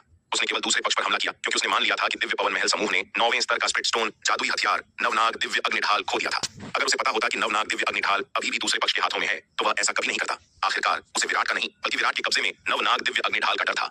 जब यतिन ने 9 अग्नि ड्रैगन को अपनी ओर उड़ते हुए देखा तो उसने जल्दी और बेसब्री से वज्र सुरक्षा मणिका को पुनः प्राप्त किया, पागलपन से खुद को और जबिन को कवर किया। हालांकि घटना बहुत अचानक हुई और वह इस बार पूरी तरह से ऑफ गार्ड पकड़ा गया। 9 अग्नि ड्रैगन बहुत तेजी से आए और अपनी जल्दबाजी में यतिन के पास केवल खुद को, जबिन को और अग्नि साम्राज्य के आधे योद्धाओं को वज्र सुरक्षा मणिका के साथ कवर करने का समय था। अग्नि साम्राज्य के आधे अन्य योद्धा वज्र सुरक्षा मणिका द्वारा संरक्षित नहीं थे और 9 अग्नि ड्रैगन के हमले के लिए पूरी तरह से खुले थे। आहा, अग्नि साम्राज्य के योद्धाओं से चीखों की एक श्रृंखला भड़क उठी। 9 अग्नि ड्रैगन की भयानक लपटों के नीचे अग्नि साम्राज्य के योद्धा जलन का सामना करने में पूरी तरह असमर्थ थे, जो तुरंत नरक में राख में बदल गए। हमलों की एक लहर में अग्नि साम्राज्य के आधे योद्धा मिटा दिए गए। यह देखकर जबिन का चेहरा अविश्वसनीय रूप से गंभीर हो गया। उन्होंने गलत गणना की थी। इस बार उन्हें वास्तव में दोहरा नुकसान उठाना पड़ा। क्या वह छोटा जानवर वहां नहीं था? क्या यह उसके द्वारा जानबूझकर बिछाया गया जाल था? उनके इसमें गिरने का इंतजार कर रहा था और फिर उनकी लापरवाही का फायदा उठाते हुए उन्हें एक ही बार में मिटा दिया। जैसे ही दोनों पक्ष भयंकर युद्ध में फंस गए, अचानक एक सफेद बालों वाला बुजुर्ग दिखाई दिया, जिसने हथेली के प्रहार से जबिन और अन्य लोगों पर हमला किया। तुम हरामजादों, विरासत महल के सामने हमला करने की हिम्मत कर रहे हो? क्या तुम मौत को दावत दे रहे हो? सफेद बालों वाले बुजुर्ग ने ठंडे स्वर में चिल्लाया। बूम! जैसे ही सफेद बालों वाले बुजुर्ग ने अपनी हथेली से नीचे मारा, यतिन की वज्र सुरक्षा मणिका की रक्षा तुरंत चकनाचूर हो गई। जबिन, यतिन और अग्नि साम्राज्य के जीवित योद्धा इस हथेली के प्रहार से दूर बह गए, दूर जमीन पर गिर गए। फट! जबिन जमीन पर गिर पड़ा, मुंह से खून थूक दिया। वरिष्ठ, मेरी जान बख्श दो। जबिन बेहद हैरान था और जल्दी से दया की भीख मांगी। इस सफेद बालों वाले बुजुर्ग की ताकत वास्तव में भयानक थी। उसने वास्तव में एक ही हथेली के प्रहार से वज्र सुरक्षा मणिका की रक्षा को चकनाचूर कर दिया था और उन्हें गंभीर रूप से घायल कर दिया था। इस सफेद बालों वाले बुजुर्ग के पास निश्चित रूप से आरोहण लोक की ताकत थी। इस कनिष्ठ को पहले से नहीं पता था कि यह विरासत महल था और न ही वह विरासत महल के नियमों को जानता था। कृपया इस कनिष्ठ को इस बार माफ कर दें वरिष्ठ। यह कनिष्ठ फिर कभी ऐसा करने की हिम्मत नहीं करेगा। जबिन जमीन पर घुटने टेककर बार बार दया की भीख मांग रहा था। ऐसे सर्वोच्च विशेषज्ञ के सामने वह प्रतिरोध का रत्ती भर भी विचार नहीं जुटा सका। अगर तुमने फिर से ऐसा करने की हिम्मत की तो तुम सब मर जाओगे। सफेद बालों वाले बुजुर्ग ने उन पर नजर डाली। उनका चेहरा ठंडा था क्योंकि उन्होंने भारी रूप से सूंघा। फिर उनकी नजर महापर्वत मुहर, वज्र सुरक्षा मणिका, जादुई कंगन और नवनाग दिव्य अग्निढाल पर पड़ी। उनकी भौं थोड़ी सी उड़ गई। सूर्य संप्रदाय के 4 महान खजाने सभी उनके हाथों में पड़ गए थे। इन मार्शल आर्टिस्टों ने वास्तव में सूर्य संप्रदाय से काफी पुरस्कार प्राप्त किए थे। जबिन और अन्य लोगों को अपनी रीढ़ में ठंडक महसूस हुई जब उन्होंने देखा कि सफेद बालों वाले बुजुर्ग की नजर 4 खजानों पर पड़ी। क्या यह सफेद बालों वाला बुजुर्ग उनके सारे खजाने वापस ले लेगा? अगर ऐसा हुआ तो उनका नुकसान बहुत बड़ा होगा। जबिन पछतावे से भर गया था। अगर उसे पता होता कि विरासत महल में ऐसा भयानक अस्तित्व मौजूद है तो वह यहाँ दिव्य पवन महल के शिष्यों पर हमला करने की हिम्मत नहीं करता, भले ही उसके पास 100 जिंदगियां होती। इस बार उन्हें वास्तव में दोहरा नुकसान उठाना पड़ा। सबसे पहले उनके आधे आदमी नवनाग दिव्य अग्निढाल द्वारा मिटा दिए गए और फिर वे सफेद बालों वाले बूढ़े आदमी की हथेली के प्रहार से गंभीर रूप से घायल हो गए। यदि सफेद बालों वाला बूढ़ा आदमी इन खजानों को वापस ले लेता तो वे वास्तव में बहुत बड़े नुकसान में होते। सौभाग्य से सफेद बालों वाले बूढ़े आदमी ने केवल उनके हाथों में मौजूद खजानों पर नजर डाली और कोई और कदम नहीं उठाया। उसने बस धीरे से नाक सिकोड़ी और उसकी आकृति एक बार फिर गायब हो गई। अगर वह सफेद बालों वाला बुजुर्ग इन खजानों को वापस ले लेता तो वास्तव में उनका बहुत बड़ा नुकसान हो जाता। गनीमत थी कि उस बुजुर्ग ने केवल एक नजर उन खजानों पर डाली और कोई हरकत नहीं की। उसने बस धीरे से फुंकार भरी और उसका साया वहां से गायब हो गया। सूर्य संप्रदाय नष्ट हो चुका है और यहाँ बचे हुए ये खजाने केवल अपनी क्षमता की बर्बादी ही होंगे। अगर ये लोग इन्हें हासिल कर पाए हैं तो यह इनका सौभाग्य है। थोड़ी देर विचार करने के बाद सफेद बालों वाले बुजुर्ग ने खजानों को वापस लेने का कोई इरादा नहीं दिखाया और ओझल हो गए। जैसे ही वह बुजुर्ग गायब हुआ, वहां मौजूद सभी लोगों ने राहत की सांस ली। न केवल जबिन और यतिन तनाव में थे, बल्कि चंपा और नलिनी भी चिंता से भरी हुई थीं। अगर उस बुजुर्ग ने जादुई कंगन और नवनाग दिव्य अग्निढाल वापस ले लिए होते तो उनका भारी नुकसान हो जाता।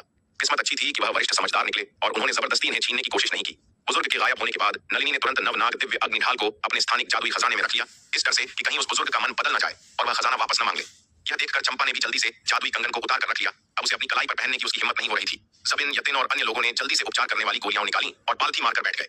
उन्होंने अपने घावों को भरने के लिए अपनी ऊर्जा को प्रवाहित करना शुरू कर दिया। सफेद बालों वाले बुजुर्ग का हमला पूरी तरह से बुरा नहीं था। हालांकि उन्होंने इन्हें बुरी तरह घायल कर दिया था, लेकिन इसने उन्हें संभलने का मौका भी दिया। आखिरकार बुजुर्ग ने कहा था कि विरासत महल के सामने लड़ाई करना सख्त मना है। इसका मतलब यह था कि इलाज के दौरान उन्हें दिव्य पवन महल के शिष्यों द्वारा हमला किए जाने की चिंता करने की जरूरत नहीं थी, वरना उनकी मौजूदा हालत में वे दिव्य पवन महल के शिष्यों के सीधे हमले का सामना नहीं कर पाते। उनके साथ आए अग्नि साम्राज्य के योद्धाओं को बार बार नुकसान उठाना पड़ता था, खासकर नलिनी की नवनाग दिव्य अग्निढाल के हमले के बाद, जिससे वे लगभग खत्म हो गए थे और अब 30 से भी कम बचे थे। हालांकि उन्हें औषधि भवन से बड़ी मात्रा में गोलियां मिली थीं, जिससे इन अग्नि साम्राज्य के योद्धाओं की ताकत में काफी सुधार हुआ था। लेकिन 30 लोगों और दिव्य पवन महल के सैकड़ों विशेषज्ञों के बीच का अंतर अभी भी बहुत ज्यादा था। शार्दुल ने अपना बद्दा सा सिर टेढ़ा किया और जबिन और अन्य लोगों की ओर देखा, मन ही मन अपने नुकसान पर अफसोस जताते हुए।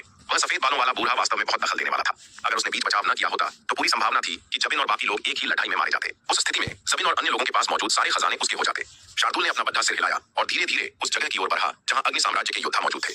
हाल ही की छठी डीएचएफ में अग्नि साम्राज्य के आधे योद्धा नलिनी द्वारा नियंत्रित 9 आग के ड्रैगन द्वारा मार दिए गए थे। हालांकि अग्नि साम्राज्य के मारे गए योद्धा उन 9 आग के ड्रैगन की लपटों में जलकर राख हो गए थे, लेकिन उनके भंडारण जादुई खजाने पूरी तरह नष्ट नहीं हुए थे। कई अभी भी बचे हुए थे जो पूरे चौक में बिखरे पड़े थे। अग्नि साम्राज्य के अन्य योद्धा इन बिखरे हुए खजानों को इकट्ठा करने के लिए दौड़ तेज पड़े थे। हम एक कुत्तों, क्या तुम मेरे खजाने चुराने की कोशिश कर रहे हो? शार्दुल ने अपना बद्दा सिर टेढ़ा किया और उन योद्धाओं को घूरा जो बिखरे हुए खजाने उठाने की कोशिश कर रहे थे और भारी आवाज में बोला। ये सुनकर अग्नि साम्राज्य के योद्धा डर के मारे कांप उठे और जल्दी से पीछे हट गए। वे पहले ही इस बाघ की भयानक ताकत देख चुके थे। पत्थर के मेहराबदार पुल पर कुछ योद्धा जिन्होंने इससे बड़ा हथौड़ा और विशाल तलवार छीनने की कोशिश की थी, उन्हें इस बाघ ने अपने पंजे के एक ही वार से मार डाला था। अग्नि साम्राज्य के वे शक्तिशाली अर्ध महान क्षेत्र के योद्धा इस मूर्ख बाघ के सामने कुछ भी नहीं थे। जबिन और यतिन को छोड़कर जिनके पास शक्तिशाली खजाने थे, कोई भी इसका मुकाबला नहीं कर सकता था। मूर्ख बाघ, ज्यादा घमंड मत कर। ये भंडारण खजाने साफ तौर पर अभी हमारे अग्नि साम्राज्य के योद्धाओं के शरीरों से गिरे हैं। ये तुम्हारे कब से हो गए? योद्धा पहले तो डर गए और थोड़ा पीछे हट गए, लेकिन फिर उन्हें याद आया कि विरासत महल के सामने वाले चौक में लड़ाई करना मना था। चाहे बाघ कितना भी शक्तिशाली क्यों न हो, उन्हें इससे डरने की कोई जरूरत नहीं थी। यह सोचकर अग्नि साम्राज्य के योद्धाओं ने हिम्मत जुटाई और शार्दुल पर चिल्लाए, बकवास बंद करो। अगर शार्दुल ने इसे देखा है तो यह स्वाभाविक रूप से शार्दुल का है। शार्दुल ने अपना सिर टेढ़ा किया, उन पर एक नजर डाली और कहा, अगर तुम्हें तसल्ली नहीं है तो कोशिश करो और इसे शार्दुल से छीन लो। जैसे ही शार्दुल ने अपनी बात खत्म की, एक परछाई उसके पास से गुजरी और जमीन पर बिखरे सारे भंडारण खजानों को समेट ले गई। यह देखकर शार्दुल तुरंत आग बबूला हो गया। आखिर किसकी इतनी मजाल थी कि उसके मुंह से निवाला छीन ले। यह शख्स तो अपनी शामत बुला रहा था। शार्दुल उस नए आने वाले को सबक सिखाने ही वाला था, लेकिन जब उसने देखा कि वह कौन है तो उसका सारा घमंड तुरंत गायब हो गया। बकवास बंद करो, अगर तुम्हें दम है तो बस खजाने उठा लो, इतनी बातें क्यों बना रहे हो? नलिनी ने उसकी ओर देखा और शांति से कहा। इसके साथ ही नलिनी ने 20-30 भंडारण खजाने लिए और आराम से वापस चली गई। यह देखकर शार्दुल को बहुत बुरा लगा, लेकिन वह चूं तक करने की हिम्मत नहीं कर सका। हालांकि नलिनी की ताकत उससे कम थी, लेकिन यह जानना जरूरी था कि उसके पास नवनाग दिव्य अग्निढाल जैसा शक्तिशाली हथियार था। शार्दुल बस नलिनी को उकसाने की हिम्मत नहीं कर सकता था जिसके पास ऐसा हथियार हो। अगर उसने इस महिला को नाराज कर दिया और उसने उस पर नवनाग दिव्य अग्निढाल से हमला कर दिया तो वह इसे झेल नहीं पाएगा। नलिनी को उकसाने में असमर्थ होकर शार्दुल ने अपना सारा गुस्सा अग्नि साम्राज्य के योद्धाओं पर उतार दिया। हे कुत्तों, तुम्हारी वजह से मैंने इतने सारे खजाने खो दिए, तुम बस रुको। शार्दुल ने अग्नि साम्राज्य के योद्धाओं को घूरते हुए अत्यधिक गुस्से में कहा। यह सुनकर अग्नि साम्राज्य के योद्धाओं ने मन ही मन उसे कोसना शुरू कर दिया। लानत है, यह तो हद हो गई। ये भंडारण खजाने मूल रूप से उनके अग्नि साम्राज्य के थे। अब जब नलिनी ने उन्हें चुरा लिया है तो उन्होंने कुछ कहा भी नहीं और यह मूर्ख बाघ उन्हें जिम्मेदार ठहरा रहा है। हालांकि अपने गुस्से के बावजूद अग्नि साम्राज्य के योद्धाओं ने शार्दुल को चुनौती देने की हिम्मत नहीं की। अगर उन्होंने इस मूर्ख बाघ को नाराज कर दिया और इसने उन्हें मार डाला तो वे न्याय मांगने कहां जाएंगे? भले ही वह सफेद बालों वाला बुजुर्ग फिर से प्रकट हो और उस मूर्ख बाघ को सजा दे, लेकिन वे तो तब तक जिंदा नहीं बचेंगे। अग्नि साम्राज्य के योद्धा चुपचाप पीछे हटकर जबिन और यतिन के पास चले गए। विरासत महल के अंदर विराट बाहर का नजारा देख रहा था और मन ही मन अफसोस के साथ आह भर रहा था। उसने जबिन और अन्य लोगों को शिखर पर आते हुए देख लिया था। हालांकि वह विरासत महल से बाहर नहीं भागा। उसने अपनी नवनाग दिव्य अग्निढाल नलिनी को पहले ही दे दी थी। चंपा और नलिनी की ताकत के साथ और 2 शक्तिशाली खजानों के होने से वे उसके बिना भी जबिन और अन्य लोगों के हमलों को संभालने में पूरी तरह सक्षम थी। इसके अलावा वह वास्तव में जबिन और अन्य लोगों को चकमा देने का इरादा रखता था। अगर वह सामने आ जाता तो जबिन अपनी शंकाओं के कारण चंपा और नलिनी पर हमला बिल्कुल नहीं करता। केवल जब वह अनुपस्थित होगा और जबिन व अन्य यह मान लेंगे कि चंपा और नलिनी के पास 9वें दर्जे का जादुई पत्थर वाला हथियार नहीं है, तभी वे हमला करेंगे। इस स्थिति में जबिन और यतिन द्वारा स्थिति का गलत आकलन करने और चंपा व नलिनी के संयुक्त हमले में भारी नुकसान उठाने की संभावना थी। जैसा कि उसने भविष्यवाणी की थी, घटनाएं वैसे ही घटी। जबिन और यतिन ने स्थिति का गलत आकलन किया और वास्तव में नलिनी की नवनाग दिव्य अग्निढाल द्वारा पूरी तरह मारे गए, जिसने अग्नि साम्राज्य के कई योद्धाओं का सफाया कर दिया। उस समय विराट तैयार था। उसका इरादा एक अर्धमहान क्षेत्र के 9वें दर्जे के कठपुतली योद्धा को नियंत्रित करके तुरंत विरासत महल से बाहर निकालने का था, ताकि चंपा और नलिनी के साथ मिलकर जबिन और यतिन को घेरकर मारा जा सके। जबिन और यतिन पहले ही दिव्य पवन महल के सदस्यों के हमलों के खिलाफ नुकसान में थे और अब नलिनी की ढाल से अचानक हुए हमले से वे पूरी तरह से अनभिज्ञ थे, जिससे अग्नि साम्राज्य के कई योद्धा मारे गए थे। अगर वह अचानक बाहर निकलता और जबिन व यतिन पर घातक प्रहार करता तो चंपा और नलिनी के साथ उसके संयुक्त प्रयासों से उनके तुरंत मारे जाने की संभावना थी। उसने पहले ही 2 अर्धमहान क्षेत्र के 9वें दर्जे के कठपुतली योद्धाओं को तैयार कर लिया था। हालांकि अपनी वर्तमान ताकत के साथ वह ज्यादा से ज्यादा एक को ही नियंत्रित कर सकता था, लेकिन वह जो शक्ति छोड़ सकता था वह निश्चित रूप से जबिन द्वारा महापर्वत मुहर के नियंत्रण से ज्यादा कमजोर नहीं थी। हालांकि महापर्वत मुहर कच्ची शक्ति के मामले में अर्धमहान क्षेत्र के 9वें दर्जे के कठपुतली योद्धाओं से कहीं ज्यादा शक्तिशाली थी, लेकिन जबिन की उसकी पूरी क्षमता को उजागर करने की योग्यता काफी सीमित थी। यहाँ तक कि एक सीधे मुकाबले में भी उनकी तरफ से एक अतिरिक्त कठपुतली योद्धा के होने से जबिन और यतिन उनका मुकाबला नहीं कर पाते। अचानक हमले की तो बात ही छोड़ दिए। दुर्भाग्य से जैसे ही विराट कार्रवाई करने वाला था, सफेद बालों वाले बुजुर्ग ने हस्तक्षेप किया, लड़ाई को रोक दिया और विरासत महल के सामने किसी भी तरह की लड़ाई पर सख्ती से प्रतिबंध लगा दिया। इसने जबिन और यतिन को अस्थायी रूप से बचने का मौका दे दिया। विराट ने बाहर की घटनाओं को नजरअंदाज कर दिया और अपना ध्यान विरासत महल पर केंद्रित किया। विराट मुख्य हॉल में एक पत्थर की दीवार के पास गया, जिस पर एक साधना की तकनीक खुदी हुई थी, सूर्य रहस्य ग्रंथ। पत्थर की दीवार पर लिखा गया शिलालेख केवल तकनीक का लिखित रिकॉर्ड नहीं था, इसमें से एक अविश्वसनीय रूप से समृद्ध दाव का भाव भी निकल रहा था। जैसे ही विराट ने तकनीक का अध्ययन किया, पत्थर की दीवार से घना दाव भाव निकला, जिससे पूरे हॉल में चित्र बनने लगे। ये चित्र सूर्य रहस्य ग्रंथ को साधने के आवश्यक सिद्धांतों को स्पष्ट कर रहे थे। विराट की दिव्य चेतना ने इन चित्रों के साथ जुड़कर उसे तकनीक के गहरे रहस्यों को सीधे समझने की अनुमति दी। विराट पूरी तरह से आधे महीने तक दाव भाव से ओतप्रोत इन छवियों में डूबा रहा और अंत में इस गहन समझ की अवस्था से बाहर आया। इस आधे महीने की समझ ने विराट को सूर्य रहस्य ग्रंथ को पूरी तरह से विरासत में प्राप्त करने की अनुमति दी और उसने अनिवार्य रूप से इसके अधिकांश सार को समझ लिया था। विराट प्रशंसा में आह भरे बिना नहीं रह सका। जैसा कि एक बड़े संप्रदाय से उम्मीद थी, उनके विरासत के तरीके वास्तव में अद्भुत थे। इस महान दांव की कल्पना के विकास के बिना जिससे उसे इस तकनीक के सार को सीधे समझने की अनुमति मिली, उसके लिए 1 या 2 साल से कम समय में समझ के इस स्तर तक पहुंचना असंभव होता। और यह तब था जब वह खुद एक मार्शल आर्ट्स का प्रतिभाशाली व्यक्ति था, जिसकी समझ असाधारण थी और महान दांव क्षेत्र में उसका स्तर ऊंचा था। कम असाधारण समझ वाले एक औसत मार्शल आर्टिस्ट के लिए इस तकनीक को समझने में ही शायद सैकड़ों या हजारों साल लग जाते। हालांकि महान दांव की इस कल्पना की मदद से कम समझ वाले मार्शल आर्टिस्ट भी इस तकनीक के सार को जल्दी समझ सकते थे। सख्ती से कहा जाए तो इस तकनीक को अब आरोहण लोक की शुद्ध विरासत नहीं माना जा सकता था, क्योंकि इसके रिकॉर्ड के अनुसार इसे सीधे दिव्य पवन लोक तक साधा जा सकता था। बेशक यह केवल सैद्धांतिक था। क्या इस तकनीक को वास्तव में दिव्य पवन लोक तक साधा जा सकता था, यह कभी साबित नहीं हुआ था, क्योंकि इतिहास में सूर्य संप्रदाय में इस तकनीक को साधने वाले सर्वोच्च रैंकिंग वाले सूर्य तलवार स्वामी केवल अर्धचरण दिव्य पवन लोक तक ही पहुंच पाए थे, जो सच्चे दिव्य पवन लोक से अभी भी आधा कदम दूर थे। हालांकि विराट के लिए यह इतना महत्वपूर्ण नहीं था। उसने इस तकनीक को केवल अपने क्षितिज को व्यापक बनाने के लिए विरासत में लिया था। उसका वास्तव में इसे साधने का कोई इरादा नहीं था। चाहे सूर्य रहस्य ग्रंथ का स्तर कितना भी ऊंचा क्यों न हो, वह उसकी अनंत अराजकता सम्राट तकनीक की तुलना नहीं कर सकता था। अनंत अराजकता सम्राट तकनीक पूरे ब्रह्मांड में सबसे शीर्ष स्तरीय तकनीकों में से एक थी, जो मार्शल आर्ट्स के शिखर तक सीधे ले जाने में सक्षम थी। सूर्य रहस्य ग्रंथ से कहीं बेहतर विराट ने सूर्य रहस्य ग्रंथ के शिलालेख वाली पत्थर की दीवार पर फिर से नजर डाली। उसके चेहरे पर अफसोस का एक संकेत था।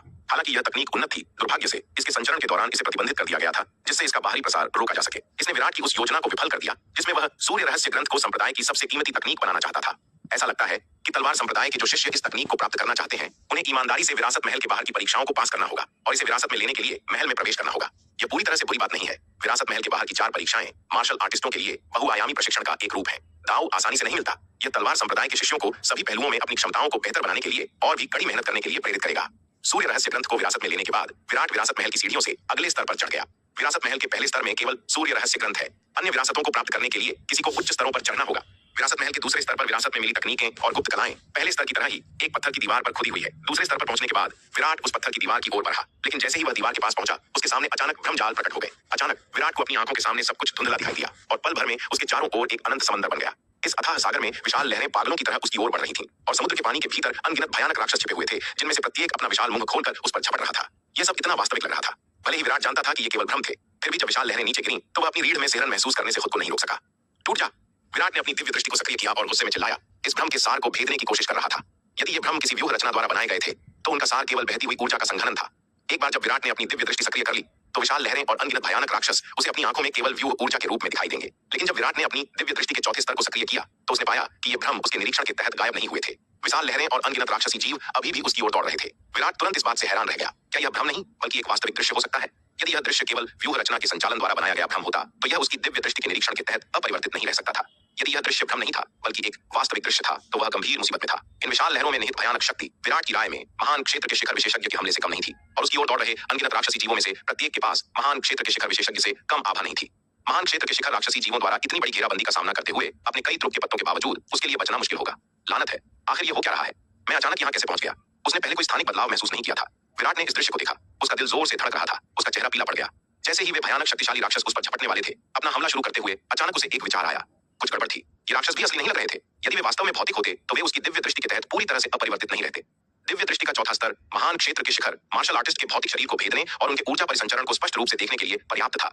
लेकिन ये राक्षस दिव्य दृष्टि के चौथे स्तर के निरीक्षण के तहत बिल्कुल भी बदलाव नहीं दिखा रहे थे। इसका मतलब था कि ये राक्षस निश्चित रूप से भौतिक नहीं थे। लेकिन ये राक्षस न तो व्यूह रचना द्वारा बनाए गए भ्रम थे और न ही वास्तविक वस्तुएं। तो वे क्या थे? उसकी दिव्य दृष्टि इस स्थिति में पूरी तरह से अप्रभावी थी। एकमात्र स्पष्टीकरण यह था कि ये राक्षस उसके दिमाग में पैदा हुए भ्रम थे। यदि यह सब उसके अपने दिमाग में पैदा हुआ भ्रम था, तो यह समझ में आता था। शक्तिशाली दिव्य दृष्टि के साथ भी वह अपने ही मन से पैदा हुए भ्रमों को नहीं देख सकता था, क्योंकि इन भ्रमों का अस्तित्व ही नहीं था। चूंकि उनका अस्तित्व ही नहीं था, तो कोई उनके वास्तविक स्वरूप को कैसे पहचान सकता था? यह महसूस करते हुए विराट तुरंत समझ गया कि उसके सामने सब कुछ उसकी आत्मा को प्रभावित करने वाले बाहरी हमले द्वारा बनाया गया एक भ्रम था। यह समझ लेने के बाद विराट ने विशाल लहरों और भयानक राक्षसों को पूरी तरह से नजरअंदाज कर दिया और शांति से उन्हें अपनी ओर आते हुए देखता रहा। धड़ाम! भयानक शक्तिशाली लहरें विराट से टकरा गईं, जिससे वह तुरंत टुकड़ों में बिखर गया। लेकिन जैसे ही विराट टुकड़ों में बिखरा, उसकी दृष्टि धुंधली हो गई, भ्रम टूट गया और उसकी चेतना वास्तविकता में लौट आई। अपने आसपास के माहौल को मुख्य हॉल में वापस आया देखकर विराट ने राहत की सांस ली और मन ही मन कहा, बाल बाल बच गया। अगर उसने आखिरी पल में यह महसूस नहीं किया होता कि यह दृश्य केवल उसके दिमाग में बनाया गया एक भ्रम था, तो वह लहरों के टकराने से गंभीर रूप से घायल हो जाता या मारा भी जा सकता था। क्योंकि जब आप मानते हैं कि लहरें असली हैं, तो हमला आपके शरीर को असली लगता है। वास्तव में चोटें बाहरी वस्तुओं से नहीं, बल्कि आपकी अपनी आंतरिक शक्ति से होती हैं। जब आपकी चेतना मानती है कि आप गंभीर रूप से घायल हो गए हैं, तो आपकी आंतरिक ऊर्जा धोखा खा जाती है, जिससे वास्तविक क्षति होती है। विराट को एक अनजाना डर महसूस हुआ। कितना भयानक भ्रम था! यदि लड़ाई के दौरान ऐसा भ्रम पैदा हो जाए, तो परिणाम अकल्पनीय होंगे। यहाँ तक कि अपनी ही शक्ति से गंभीर रूप से घायल होने की संभावना को एक तरफ रख दें, तो भी इस भ्रम में फंसने से लड़ाई बुरी तरह बाधित होगी, जिससे आपके प्रतिद्वंद्वी को मौका मिल जाएगा। यदि दोनों पक्ष जीवन मरण की लड़ाई में लगे हों, तो इतना हल्का सा प्रभाव भी घातक परिणाम लाएगा। विराट ने अपने माथे से ठंडा पसीना पोंछा और पत्थर की दीवार की ओर चलना जारी रखा। जैसे जैसे वह पत्थर की दीवार के करीब पहुंचा, उसे निकलने वाली तरंगें मजबूत होती गईं और विराट की आंखों के सामने दिखाई देने वाले भ्रम और भी भयानक होते गए। विराट को लगा जैसे वह कभी पिघले हुए लावा के नर्क में फंसा हुआ है, जो भयानक रूप से उबलते मैग्मा से घिरा हुआ है। कभी वह एक वीराने में होता, जहां सिर के ऊपर अनगिनत बिजलियां कड़क रही होती, आकाश से उस पर अनगिनत मोटी बैंगनी बिजलियां गिर रही होती। कभी उसने चंपा को देखा, जो उससे रूठी हुई थी, उसका साथ छोड़कर चली गई और बिना किसी निशान के गायब हो गई। कभी उसने नलिनी को देखा, जो वास्तव में उस पर निर्वस्त्र होकर झपट रही थी। अंत में विराट ने एक विशाल 8वीं श्रेणी की आध्यात्मिक पत्थर की खदान भी देखी, जिसका सिरा अनंत लग रहा था, जो उस पर गिर रही थी। यह नजारा देखकर विराट के मुंह में पानी आ गया। गनीमत थी कि वह यह नहीं भूला कि यह केवल पत्थर की दीवार से निकलने वाली शक्ति द्वारा बनाया गया भ्रम था। फिर भी जब उसने अपनी आंखों के सामने विशाल 8वीं श्रेणी की आध्यात्मिक पत्थर की खदान को ढाते हुए देखा, तो विराट को दिल दहला देने वाला दर्द महसूस हुआ। विराट कदम दर कदम पत्थर की दीवार की ओर बढ़ा। हर कदम एक भ्रम को उजागर करता था, हर कदम एक नई दुनिया था। 1000 फीट की छोटी सी दूरी तय करने में उसे लगभग पूरा दिन लग गया। जब वह पत्थर की दीवार पर पहुंचा, तब जाकर भ्रम अंततः गायब हुए। पत्थर की दीवार को ऊपर देखते हुए विराट ने देखा कि सबसे दाईं ओर 5 बड़े प्राचीन मोहर वाले अक्षर खुदे हुए थे। सूर्य आत्मा विच्छेद तकनीक। यह सूर्य आत्मा विच्छेद तकनीक का पूर्ण संस्करण था। विरासत महल के सामने पत्थर की पट्टियां पर खुदा हुआ संस्करण सच्ची सूर्य आत्मा विच्छेद तकनीक का केवल पहला स्तर था, और पहले स्तर का मानसिक बाण केवल सूर्य आत्मा विच्छेद तकनीक का सबसे बुनियादी प्रयोग था। सूर्य आत्मा विच्छेद तकनीक की शक्ति और प्रयोग केवल हमले के लिए मानसिक बाण को सघन करने से कहीं अधिक थे। विराट ने अभी जिन विभिन्न भ्रमों का अनुभव किया था, वे सूर्य आत्मा विच्छेद तकनीक के हमले के तरीके थे। विराट ने पत्थर की दीवार पर लिखे 5 बड़े अक्षरों को देखा। उसकी आंखें ईर्ष्या से भर गईं। वह पहले ही सूर्य आत्मा विच्छेद तकनीक की शक्ति का अनुभव कर चुका था। यदि वह इस दिव्य चेतना की गुप्त तकनीक को सीख सका, तो यह उसके लिए एक बहुत बड़ा तुक का इक्का बन जाएगी। इस दिव्य चेतना की गुप्त तकनीक की शक्ति स्वर्ग वर्षा गुफा के विरासत हॉल में सीखी गई आत्मकंपन तकनीक से कहीं अधिक थी। हालांकि यह समझ में आता था, स्वर्ग वर्षा गुफा के विरासत हॉल में मिली 9 परम रहस्यमयी प्रकाश की गुप्त पुस्तक केवल महान क्षेत्र के शिखर तक साधना करने की अनुमति देती थी। दूसरी ओर सूर्य संप्रदाय के विरासत महल में मिली सूर्य रहस्य ग्रंथ दिव्य पवन लोक तक साधना करने की अनुमति देती थी। स्वर्ग वर्षा गुफा और सूर्य संप्रदाय की नींव अतुलनीय थी। विराट पत्थर की दीवार के सामने पालथी मारकर बैठ गया। सूर्य आत्मा विच्छेद तकनीक की विरासत प्राप्त करना शुरू कर दिया। विराट की दिव्य चेतना फैल गई। पत्थर की दीवार से संपर्क किया, तुरंत पत्थर की दीवार पर दाव भाव को सक्रिय किया और इस गुप्त तकनीक के दाव सार को विकसित करना शुरू कर दिया। जबकि विराट विरासत महल की दूसरी मंजिल पर सूर्य आत्मा विच्छेद तकनीक प्राप्त कर रहा था, हॉल के बाहर चंपा ने 1 महीने की साधना के बाद सूर्य आत्मा विच्छेद तकनीक के पहले स्तर में भी महारत हासिल कर ली थी और एक मानसिक बाण को सघन कर लिया था। चंपा उठी और विरासत महल के सामने पत्थर के खंभों के बीच के क्षेत्र की ओर चली। जब वह पहली 2 खंभों के बीच के क्षेत्र में पहुंची, तो चंपा अचानक रुक गई। वह दीक्षा की ओर मुड़ी, जादुई कंगन निकाला, उस पर से खून का निशान मिटाया जो उसने उस पर लगाया था, और इसे दीक्षा को सौंपते हुए कहा, दीदी दीक्षा, मैं यह जादुई कंगन अभी के लिए आपको सुरक्षित रखने के लिए सौंप रही हूँ। दीक्षा हैरान रह गई। युवा महल मालकिन, ये क्या है? मुझे डर है कि मेरे विरासत महल में प्रवेश करने के बाद वे बेशर्म बदमाश आप पर फिर से हमला करेंगे। इस जादुई कंगन के साथ आपको उनसे डरने की जरूरत नहीं है, चंपा ने कहा। युवा महल मालकिन, क्या उस वरिष्ठ ने नहीं कहा था कि विरासत महल के सामने लड़ाई करना सख्त मना है? वे बदमाश इतने साहसी नहीं होने चाहिए। दीक्षा ने बोलने से पहले संकोच किया। तैयार रहना बेहतर है। आप इसे अभी के लिए ले लें और मेरे बाहर आने के बाद मुझे वापस कर दें, चंपा ने मुस्कुराते हुए कहा। ठीक है। दीक्षा ने बिना किसी और हिचकिचाहट के चंपा से जादुई कंगन स्वीकार कर लिया और कहा, चिंता न करें युवा महल मालकिन, मैं सभी का अच्छी तरह से ख्याल रखूंगी। चंपा ने सिर हिलाया और कहा, तो फिर मैं आपको कष्ट दूंगी दीदी दीक्षा। इतना कहने के बाद चंपा ने और कुछ नहीं कहा और सीधे पहली पंक्ति के 2 पत्थर के खंभों की ओर बढ़ गई। जब वह 2 पत्थर के खंभों के बीच पहुंची, तो चंपा ने सूर्य आत्मा विच्छेद तकनीक के पहले स्तर को सक्रिय किया, एक मानसिक बाण को सघन किया, 2 पत्थर के खंभों के बीच पानी के पर्दे की बाधा को तोड़ा और अंदर चली गई। जैसे ही चंपा ने दूसरे स्तर में प्रवेश किया, सफेद बालों वाला बूढ़ा फिर से प्रकट हुआ। उसने चंपा की ओर देखा। उसकी आंखों में एक अजीब सी चमक दिखाई दी। मार्शल आर्टिस्टों के इस समूह में काफी अच्छी समझ और प्रतिभा है। हरे वस्त्र वाले युवक ने पहले अद्भुत प्रदर्शन किया था और हालांकि यह लड़की उसकी तुलना नहीं कर सकती थी, फिर भी उसे एक अत्यंत उत्कृष्ट मार्शल आर्ट्स की विलक्षण प्रतिभा माना जा सकता था। सफेद बालों वाला बुजुर्ग पूरी तरह से जानता था कि विराट ने पहले ही विरासत महल के सूर्य रहस्य ग्रंथ का पहला स्तर पूरा कर लिया था और अब दूसरे स्तर की परीक्षा पास कर रहा था और दूसरे स्तर की सूर्य आत्मा विच्छेद तकनीक प्राप्त कर रहा था। वह विरासत महल के सामने पत्थर की पट्टिया की आत्मा नहीं था, बल्कि महल का ही खजाना आत्मा था। वह केवल पट्टिया के भीतर रहता था, जिसका अर्थ यह नहीं था कि वह उसकी आत्मा था। खजाना आत्मा के रूप में विरासत महल के भीतर सब कुछ उसके नियंत्रण में था। जब चंपा ने दूसरे स्तर में कदम रखा, तो उसे अपने पैरों के तलवों से निकलती हुई एक गहरी शक्ति महसूस हुई। तुरंत उसे लगा जैसे उसका शरीर और आत्मा इस शक्ति द्वारा अलग किए जा रहे हैं और एक अतुलनीय रूप से भयानक दर्द उसके पूरे शरीर में फैल गया। उस पल में चंपा का चेहरा मौत की तरह पीला पड़ गया और तीव्र दर्द के कारण उसका पूरा शरीर बेकाबू होकर कांपने लगा। इतना दर्द कैसे हो सकता है? उसने युवा मालिक को पहले काफी आसानी से चलते देखा था और सोचा था कि दूसरा स्तर पास करना आसान होगा, लेकिन उसने कभी उम्मीद नहीं की थी कि दूसरे स्तर की परीक्षा इतनी भयानक होगी। हालांकि दिव्य पवन महल की युवा मालकिन के रूप में चंपा की शारीरिक शोधन रैंक के मार्शल आर्टिस्ट से केवल कुछ दशकों में अर्धमहान क्षेत्र तक साधना करने की क्षमता पूरी तरह से उसकी रक्तरेखा प्रतिभा के कारण नहीं थी। उसकी इच्छा शक्ति भी काफी थी। शुरुआती असहनीय दर्द के अलावा उसने जल्दी ही उस चीरने वाले दर्द के अनुकूल खुद को ढाल लिया जो उसके शरीर से उसकी आत्मा तक को चीर रहा था। कुछ हद तक अनुकूल होने के बाद चंपा ने कदम दर कदम आगे बढ़ना शुरू किया। हर कदम के साथ उसने अपने पैरों के तलवों से अंतहीन दर्द को अपने पूरे शरीर में फैलते हुए महसूस किया। वह जितना आगे बढ़ती दर्द उतना ही तीव्र होता जाता। असीम दर्द ने उसे तुरंत वापस मुड़ने के लिए मजबूर कर दिया, लेकिन यह याद करते हुए कि विराट ने कितनी आसानी से इसे पास कर लिया था, वह अपने युवा मालिक को शर्मिंदा नहीं करना चाहती थी। इसलिए उसने अपने दांत भींच लिए और खुद को आगे बढ़ने के लिए मजबूर किया। चंपा धीरे धीरे दूसरे परीक्षण के माध्यम से चलती रही और 10 दिनों के बाद उसने आखिरकार इसे पास कर लिया। यह देखकर सफेद बालों वाले बुजुर्ग ने चुपके से सिर हिलाया। यह लड़की समझ के मामले में पिछले सूर्य तलवार स्वामी के लगभग समान थी, लेकिन इच्छा शक्ति के मामले में वह बहुत पीछे थी। सूर्य तलवार स्वामी ने दूसरे परीक्षण को केवल 1 दिन में पास कर लिया था, जबकि इस लड़की ने पूरे 10 दिन लिए थे, सूर्य तलवार स्वामी द्वारा लिए गए समय का 10 गुना। हालांकि सफेद बालों वाले बुजुर्ग ने फिर उस पिछले विलक्षण प्रतिभा विराट को याद किया जिसने एक अगरबत्ती जलने के समय में दूसरे परीक्षण को पास कर लिया था, और उसके भीतर हताशा की भावना उमड़ पड़ी। तब के सूर्य तलवार स्वामी के अद्भुत प्रदर्शन की तुलना में ऐसा लगता है कि अब यह तारीफ के लायक भी नहीं है। दूसरे परीक्षण के अलावा जिसे उसने कुछ कठिन पाया, चंपा ने तीसरे और चौथे परीक्षण को आसानी से पास कर लिया। तीसरे परीक्षण में उसे जो भ्रम मिले वे उसके लिए पूरी तरह से निरर्थक थे। उसका दिल केवल उसके युवा मालिक का था। कोई अन्य पुरुष चाहे वह कितना भी सुंदर क्यों न हो, उसके दिल को संभवतः नहीं दिखा सकता था। जहां तक चौथे परीक्षण में अर्धमहान क्षेत्र के सम्राट रंग उच्च रैंकिंग वाले सुनहरे कवच वाले कठपुतली का सवाल था, वह भी चंपा के सामने समान रूप से कमजोर था।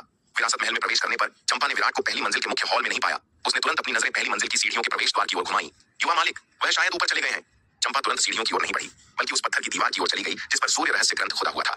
अब जब वह यहाँ थी तो स्वाभाविक रूप से वह विरासत महल के भीतर की विरासत को याद नहीं करना चाहती थी। हालांकि उसे दिव्य पवन महल में आरोहण लोक की विरासत मिली थी, लेकिन कोई भी आरोहण लोक विरासत अविश्वसनीय रूप से कीमती थी और कोई भी उस स्तर की बहुत सारी विरासत होने की शिकायत नहीं करेगा। भले ही कोई एक साथ 2 विरासतों की साधना नहीं कर सकता, लेकिन दूसरी विरासत होने से अभी भी किसी के क्षितिज और ज्ञान को व्यापक बनाया जा सकता है। शायद 2 विरासतें एक दूसरे की पूरक भी हो सकती हैं। इसके अलावा युवा मालिक ऊपर कोई और विरासत प्राप्त कर रहे हो सकते हैं। अगर वह इस तरह दौड़ते हुए जाती तो वह उन्हें परेशान कर सकती थी। विरासत महल की दूसरी मंजिल। विराट सूर्य आत्मा विच्छेद तकनीक के शिलालेख वाली पत्थर की दीवार के सामने पूरे 1.5 महीने तक पालथी मारकर बैठा रहा। तब जाकर अंत में उसने इस गुप्त तकनीक का अधिग्रहण पूरा किया। विराट ने धीरे से अपनी आंखें खोली और कोमलता से आह भरी। सूर्य आत्मा विच्छेद तकनीक वास्तव में शक्तिशाली थी। यदि कोई इस गुप्त तकनीक को उसकी पूरी क्षमता तक साध सके तो यह निश्चित रूप से उसके लिए एक अविश्वसनीय रूप से भयानक ग्रुप का इक्का होगा। लेकिन दुर्भाग्य से इस दिव्य चेतना की हमले की तकनीक में दिव्य आत्मा की ताकत के लिए बहुत अधिक आवश्यकताएं थीं। सूर्य आत्मा विच्छेद तकनीक के 7 स्तर थे। जैसे जैसे कोई आगे बढ़ता शक्ति उतनी ही मजबूत होती जाती, लेकिन मार्शल आर्टिस्ट की दिव्य आत्मा की ताकत के लिए आवश्यकताएं भी उतनी ही अधिक हो जाती। अपनी वर्तमान दिव्य आत्मा की ताकत के साथ वह ज्यादा से ज्यादा केवल पहले स्तर की साधना कर सकता था। दूसरे स्तर की साधना करने के लिए कम से कम महान क्षेत्र के विशेषज्ञ की आत्मा की ताकत होनी चाहिए। विराट ने इसे नजरअंदाज कर दिया और सूर्य आत्मा विच्छेद तकनीक की विरासत प्राप्त करने के बाद खड़ा हो गया और ऊपर की ओर बढ़ता रहा। हालांकि जैसे ही वह सीढ़ियों के ऊपर पहुंचा, उसे अचानक नीचे किसी के होने का एहसास हुआ। विराट थोड़ा चौंका और तुरंत अपनी दिव्य दृष्टि को सक्रिय किया। नीचे देखा। उसने देखा कि चंपा विरासत महल की पहली मंजिल पर सूर्य रहस्य ग्रंथ के शिलालेख वाली पत्थर की दीवार के सामने पालथी मारकर बैठी थी और उसकी विरासत प्राप्त कर रही थी। यह देखकर विराट थोड़ा मुस्कुराया, उसे परेशान नहीं किया और ऊपर की ओर बढ़ता रहा। तीसरी मंजिल पर पहुंचने पर विराट को एक अतुलनीय रूप से तीखी तलवार की मंशा अपनी ओर आती हुई महसूस हुई। विरासत महल की पूरी तीसरी मंजिल एक अत्यंत भयानक तलवार की मंशा से भरी हुई थी। यह तलवार की मंशा उस तलवार की मंशा के समान थी जो आरोहण लोक के डार्क डेमन की लाश पर तलवार के निशानों से निकल रही थी, जिसे वह वीरान पहाड़ों की पूर्व की घाटी से वापस लाया था। विरासत महल के तीसरे स्तर में भी एक पत्थर की दीवार थी। पहले 2 स्तरों के अनुभव के आधार पर इस तीसरे स्तर की विरासत स्पष्ट रूप से इस पत्थर की दीवार पर भी खुदी हुई थी। विराट आगे बढ़ा और उस पत्थर की दीवार की ओर चला। जैसे जैसे वह चलता गया, विराट अपने आसपास के प्रति सचेत होकर हाई अलर्ट पर था। विरासत महल के दूसरे स्तर पर अपने अनुभव के बाद विराट जानता था कि इन पत्थर की दीवारों पर विरासत प्राप्त करने के लिए उसे अभी भी कई परीक्षाओं से गुजरना होगा। केवल विरासत महल के इस स्तर की परीक्षाओं को पास करके ही वह इस स्तर की मार्शल आर्ट्स विरासत प्राप्त कर सकता था। विरासत महल का यह तीसरा स्तर स्पष्ट रूप से सरल नहीं था। भयानक तलवार की मंशा जो इसे भर रही थी अकेले ही इसकी असाधारण प्रकृति को दिखाती थी। जैसे ही विराट तीसरे स्तर पर पत्थर की दीवार की ओर बढ़ा, सफेद बालों वाला बूढ़ा भी छाया में सब कुछ देख रहा था। विरासत महल के तीसरे स्तर पर दृश्य को देखते हुए सफेद बालों वाले बुजुर्ग की आंखों में एक उम्मीद भरी नजर दिखाई दी। वह भी देखना चाहता था कि क्या यह हरे वस्त्र वाला युवक इस तीसरे स्तर की विरासत को स्वीकार कर सकता है। विरासत महल के प्रत्येक मंजिल पर दी जाने वाली मार्शल आर्ट्स तकनीकों को श्रेष्ठता या हीनता के मामले में रैंक नहीं किया गया है। वे बस विभिन्न श्रेणियों से संबंधित हैं और विभिन्न मंजिलों पर रखी गई हैं। हालांकि विरासत महल की तीसरी मंजिल पर दर्ज विरासत का सूर्य संप्रदाय के लिए अन्य मंजिलों पर विरासत की तुलना में विशेष महत्व है। ऐसा इसलिए है क्योंकि तीसरी मंजिल पर विरासत सूर्य संप्रदाय के सबसे मजबूत सदस्य सूर्य तलवार स्वामी द्वारा बनाई गई अंतिम तकनीक है। सूर्य तलवार स्वामी न केवल सूर्य संप्रदाय के सबसे महान, प्रतिभाशाली और अद्वितीय सबसे मजबूत सदस्य थे, बल्कि उन्होंने अपनी साधना के दौरान अपनी खुद की अंतिम तकनीक सूर्य तलवार कला भी बनाई थी। हालांकि विरासत महल में दी जाने वाली विभिन्न मार्शल आर्ट्स सभी सूर्य संप्रदाय की अत्यंत शक्तिशाली अंतिम तकनीकें हैं, लेकिन यह कहना मुश्किल है कि कौन सी बेहतर है। हालांकि प्रत्यक्ष आक्रामक शक्ति के मामले में सूर्य तलवार कला निर्विवाद रूप से सभी अंतिम तकनीकों में सबसे मजबूत है। हालांकि जबकि इस तलवार कला की शक्ति अत्यंत मजबूत है, इसे विरासत में लेने के लिए सूर्य तलवार स्वामी द्वारा निर्धारित आवश्यकताएं भी बहुत अधिक थीं। उनकी आवश्यकताओं को पूरा किए बिना सूर्य संप्रदाय के सबसे उत्कृष्ट प्रतिभाशाली भी उनकी अंतिम तकनीक को विरासत में प्राप्त करने की आशा नहीं कर सकते थे। उस पल से जब सूर्य तलवार स्वामी ने विरासत महल की तीसरी मंजिल पर इस तकनीक को छोड़ा, सूर्य संप्रदाय के विनाश तक हजारों वर्षों तक संप्रदाय का कोई भी शिष्य उनकी आवश्यकताओं को पूरा नहीं कर सका और विरासत प्राप्त नहीं कर सका। सूर्य संप्रदाय में कई लोगों की इस बारे में कड़ी राय थी। उनका मानना था कि सूर्य तलवार स्वामी द्वारा निर्धारित शर्तें बहुत कठोर थीं। ऐसी कठोर शर्तों को सूर्य तलवार स्वामी के अलावा किसी और द्वारा पूरा किए जाने की संभावना नहीं थी। हालांकि सूर्य तलवार स्वामी ने इन शिकायतों को नजरअंदाज कर दिया और अपनी मूल आवश्यकताओं पर जोर दिया। यदि कोई उनकी आवश्यकताओं को पूरा नहीं कर सकता तो भले ही उन्होंने इस तलवार तकनीक की विरासत प्राप्त कर ली हो, वे वास्तव में इसमें महारत हासिल करने में असमर्थ होंगे। इसके बजाय अपना समय बर्बाद करेंगे। विरासत को स्वीकार न करना बेहतर था, बजाय इसके कि इसकी केवल सतही समझ हो। किसी भी मामले में सूर्य संप्रदाय के पास कई अनूठी तकनीकें हैं और इसके शिष्यों को उनकी विशेष तलवार तकनीक को साधने की आवश्यकता नहीं है। विराट पत्थर की दीवार की ओर चला। जब वह उससे 1000 फीट दूर था तो उसके चारों ओर अतुलनीय रूप से तीखी तलवार की मंशा अचानक उत्तेजित हो गई। अनगिनत तलवार की मंशाएं एक साथ इकट्ठा हो गईं और एक तलवार की रूह वाले पुतले या खड्ग पुतले में बदल गईं। यह देखकर विराट की आंखें तुरंत संकरी हो गईं और उसके चेहरे पर एक गंभीर भाव आ गया। यह पहली बार था जब उसने पूरी तरह से तलवार की मंशा से बना कोई पुतला देखा था। ऐसा करतब उसकी समझ से परे था। अपने सामने तलवार की मंशा वाले पुतले को देखते हुए, जो पूरी तरह से तलवार की मंशा से बना था, विराट ने लापरवाह होने की हिम्मत नहीं की और तुरंत एक शीर्ष ग्रेड 8वें दर्जे का तलवार जादुई हथियार निकाला। विरासत महल का यह स्तर अंतहीन तलवार की मंशा से भरा था। विराट ने अनुमान लगाया कि इस विरासत महल में दी जाने वाली अंतिम तकनीक संभवतः एक तलवार तकनीक थी। चूंकि यह तलवार तकनीकों के माध्यम से दी जाने वाली एक अंतिम तकनीक थी, इसलिए विरासत महल के इस स्तर में परीक्षा संभवतः मार्शल आर्टिस्ट के तलवारबाजी के स्तर का परीक्षण करने के लिए थी। भले ही मामला कुछ भी हो, लड़ने के लिए तलवार तकनीकों का उपयोग करना और विरासत महल के इस स्तर में परीक्षा पास करना शायद कोई नुकसान नहीं पहुंचाएगा। विराट ने अपनी तलवार घुमाई, खड्ग पुतले पर वार किया। लगभग उसी समय खड्ग पुतले ने भी विराट पर हमला किया। एक चीख के साथ खड्ग पुतले के हाथ में तलवार की मंशा से बनी तलवार से एक अतुलनीय रूप से तीखी तलवार की मंशा निकली जो विराट की ओर बढ़ी। धड़ाम! तलवार की मंशा से टकराई, जिससे ऊर्जा की लहरें उठने लगीं बाहरी दुनिया में। इस आदान प्रदान से काफी हलचल मच जाती। हालांकि विरासत महल के भीतर दमनकारी माहौल अविश्वसनीय रूप से भारी था और स्थान असाधारण रूप से स्थिर था। खड्ग पुतले के साथ विराट की भिड़ंत से हुए झटके केवल एक गज लगभग 3.3 फीट के दायरे तक ही पहुंचे। एक तलवार के वार का आदान प्रदान करने के बाद विराट को एक कदम पीछे हटने के लिए मजबूर होना पड़ा। खड्ग पुतले को देखते हुए विराट का भाव और भी गंभीर हो गया। इस खड्ग पुतले के पास कम से कम स्वर्ग पूज्य रैंक के शुरुआती चरण के मध्य श्रेणी देव स्तर विशेषज्ञ की युद्ध शक्ति थी। यह केवल पहली परीक्षा थी और पुतले की युद्ध शक्ति पहले से ही इतनी भयानक थी। यह अभी भी दीवार से हजारों गज यानी कई हजार फीट दूर था। अंतिम खड्ग पुतला कितना भयानक होगा। ऐसा लग रहा था कि विरासत महल की इस परीक्षा को पास करना आसान नहीं होगा। विराट ने आगे जांच नहीं की। उसने फिर से हमला किया। एक ही वार में खड्ग पुतले को सीधे चकनाचूर कर दिया। पहले खड्ग पुतले द्वारा उसे एक कदम पीछे धकेले जाने का कारण केवल यह था कि उसने वास्तव में हमला नहीं किया था। वह केवल पुतले की ताकत का परीक्षण कर रहा था। अब जब वह खड्ग पुतले की युद्ध शक्ति को जानता था तो उसने और समय बर्बाद करने की परवाह नहीं की। खड्ग पुतले को हराने के बाद विराट आगे बढ़ता रहा। लगभग 10 फीट चलने के बाद दो और खड्ग पुतले दो वूश आवाजों के साथ उसके सामने प्रकट हुए। विराट ने अपनी तलवार घुमाई, इन दोनों खड्ग पुतलों को आसानी से हरा दिया। इन दोनों खड्ग पुतलों की युद्ध शक्ति भी स्वर्ग पूज्य रैंक के शुरुआती चरण के मध्य श्रेणी देव स्तर पर थी। यह देखकर विराट ने राहत की सांस ली। पता चला कि जैसे जैसे वह पत्थर की दीवार के करीब पहुंचा, दिखाई देने वाले खड्ग पुतलों की संख्या केवल बढ़ी, जो बहुत सरल था। यदि हर 10 फीट पर दिखाई देने वाले खड्ग पुतलों की युद्ध शक्ति एक स्तर बढ़ जाती तो पत्थर की दीवार तक पहुंचना बहुत अधिक कठिन होता। विराट आगे बढ़ता रहा, एक और गज लगभग 3 फीट लेते हुए उसके सामने आने वाले खड्ग पुतलों की संख्या 3 हो गई थी। हालांकि ये 3 पुतले, जिनके पास केवल स्वर्ग पूज्य रैंक के शुरुआती चरण की मध्य श्रेणी देव स्तर की युद्ध शक्ति थी, विराट के लिए कोई खतरा नहीं थी जिसने उन्हें आसानी से हरा दिया। विराट ने अपना रास्ता आगे बढ़ाया। 200 गज लगभग 660 फीट की दूरी तय की। इस समय तक उसके सामने खड्ग पुतलों की संख्या पूरे 200 तक पहुंच गई थी। इन 200 स्वर्ग पूज्य रैंक के शुरुआती चरण के मध्य श्रेणी देव स्तर के लड़ाकू पुतलों को हराने के बाद विराट ने 201 गज के निशान में कदम रखा। अचानक उसके सामने खड्ग पुतलों की संख्या घटकर 1 हो गई। हालांकि इस नए पुतले के पास स्वर्ग पूज्य रैंक के शुरुआती चरण के उच्च श्रेणी देव स्तर के पुतले की युद्ध शक्ति थी। फिर भी एक स्वर्ग पूज्य रैंक के शुरुआती चरण के उच्च श्रेणी देव स्तर के पुतले की युद्ध शक्ति अभी भी विराट पर दबाव डालने के लिए अपर्याप्त थी। विराट ने अपनी निरंतर प्रगति जारी रखी। जल्दी ही 400 गज को कवर कर लिया। 200 स्वर्ग पूज्य रैंक के शुरुआती चरण के उच्च श्रेणी देव स्तर के खड्ग पुतलों को हराने के बाद उसने 401 गज के निशान में कदम रखा। इस बिंदु पर खड्ग पुतलों की संख्या घटकर 1 हो गई थी, लेकिन उनकी युद्ध शक्ति बढ़कर शीर्ष श्रेणी देव स्तर के शुरुआती चरण के स्वर्ग पूज्य रैंक योद्धा की हो गई थी। एक शीर्ष श्रेणी देव स्तर के शुरुआती चरण के स्वर्ग पूज्य रैंक वाले खड्ग पुतले का सामना करते हुए विराट अब उसे एक ही वार से आसानी से नहीं हरा सकता था जैसा कि पहले था। इस स्तर के खड्ग पुतले को हराने के लिए कम से कम 3 वार की आवश्यकता थी। बेशक यह किसी भी तलवार तकनीक का उपयोग किए बिना था, केवल शुद्ध पाश्विक बल पर भरोसा करते हुए। यदि वह अपनी बनाई हुई दांव आधारित तलवार तकनीकों का उपयोग करता तो इस शीर्ष श्रेणी देव स्तर के शुरुआती चरण के स्वर्ग पूज्य रैंक वाले खड्ग पुतले को हराना भी एक वार की बात होती। विराट आगे बढ़ता रहा, अपने तलवार के वार लगातार करता रहा।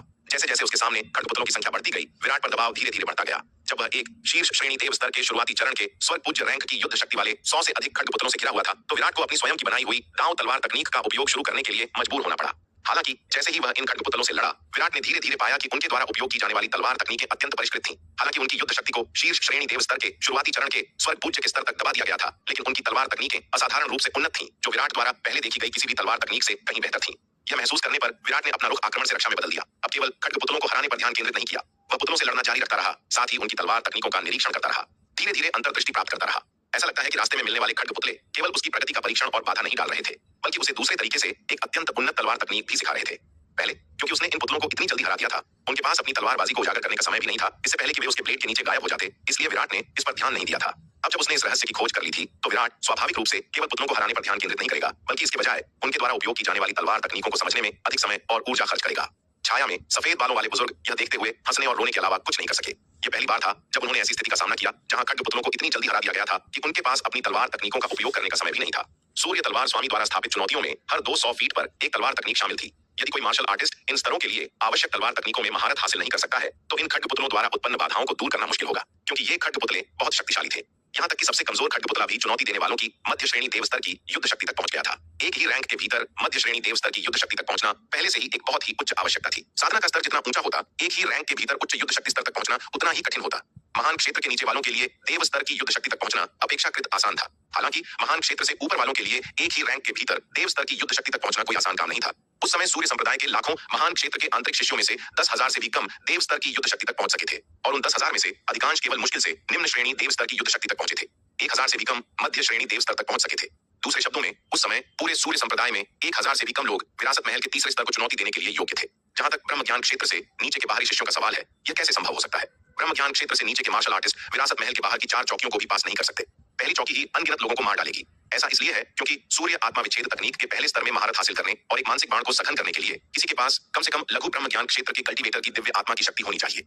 सूर्य संप्रदाय के इतिहास में कभी भी ब्रह्म ज्ञान क्षेत्र से नीचे का ऐसा कोई मार्शल आर्टिस्ट नहीं रहा है जिसने विरासत महल के बाहर की 4 चौकियों को पास किया हो और उसमें प्रवेश किया हो। विराट को सूर्य संप्रदाय के इतिहास में पहला मार्शल आर्टिस्ट माना जा सकता है जिसने ब्रह्म ज्ञान के अलावा किसी अन्य साधना स्तर के साथ विरासत महल में प्रवेश किया है। उस समय विरासत महल के तीसरे स्तर का प्रयास करने वाला कोई भी सूर्य संप्रदाय का शिष्य कभी भी उस स्तर के लिए आवश्यक तलवार तकनीक को समझे बिना उस स्तर को अवरुद्ध करने वाले खड्गपुतलों को पास करने में कामयाब नहीं हुआ था। यह उल्लेख करने की आवश्यकता नहीं है कि उसने उसी स्तर के इन अविश्वसनीय रूप से शक्तिशाली खड्गपुतलों को हरा दिया इससे पहले कि उन्हें अपनी तलवार तकनीकों का उपयोग करने का मौका मिले।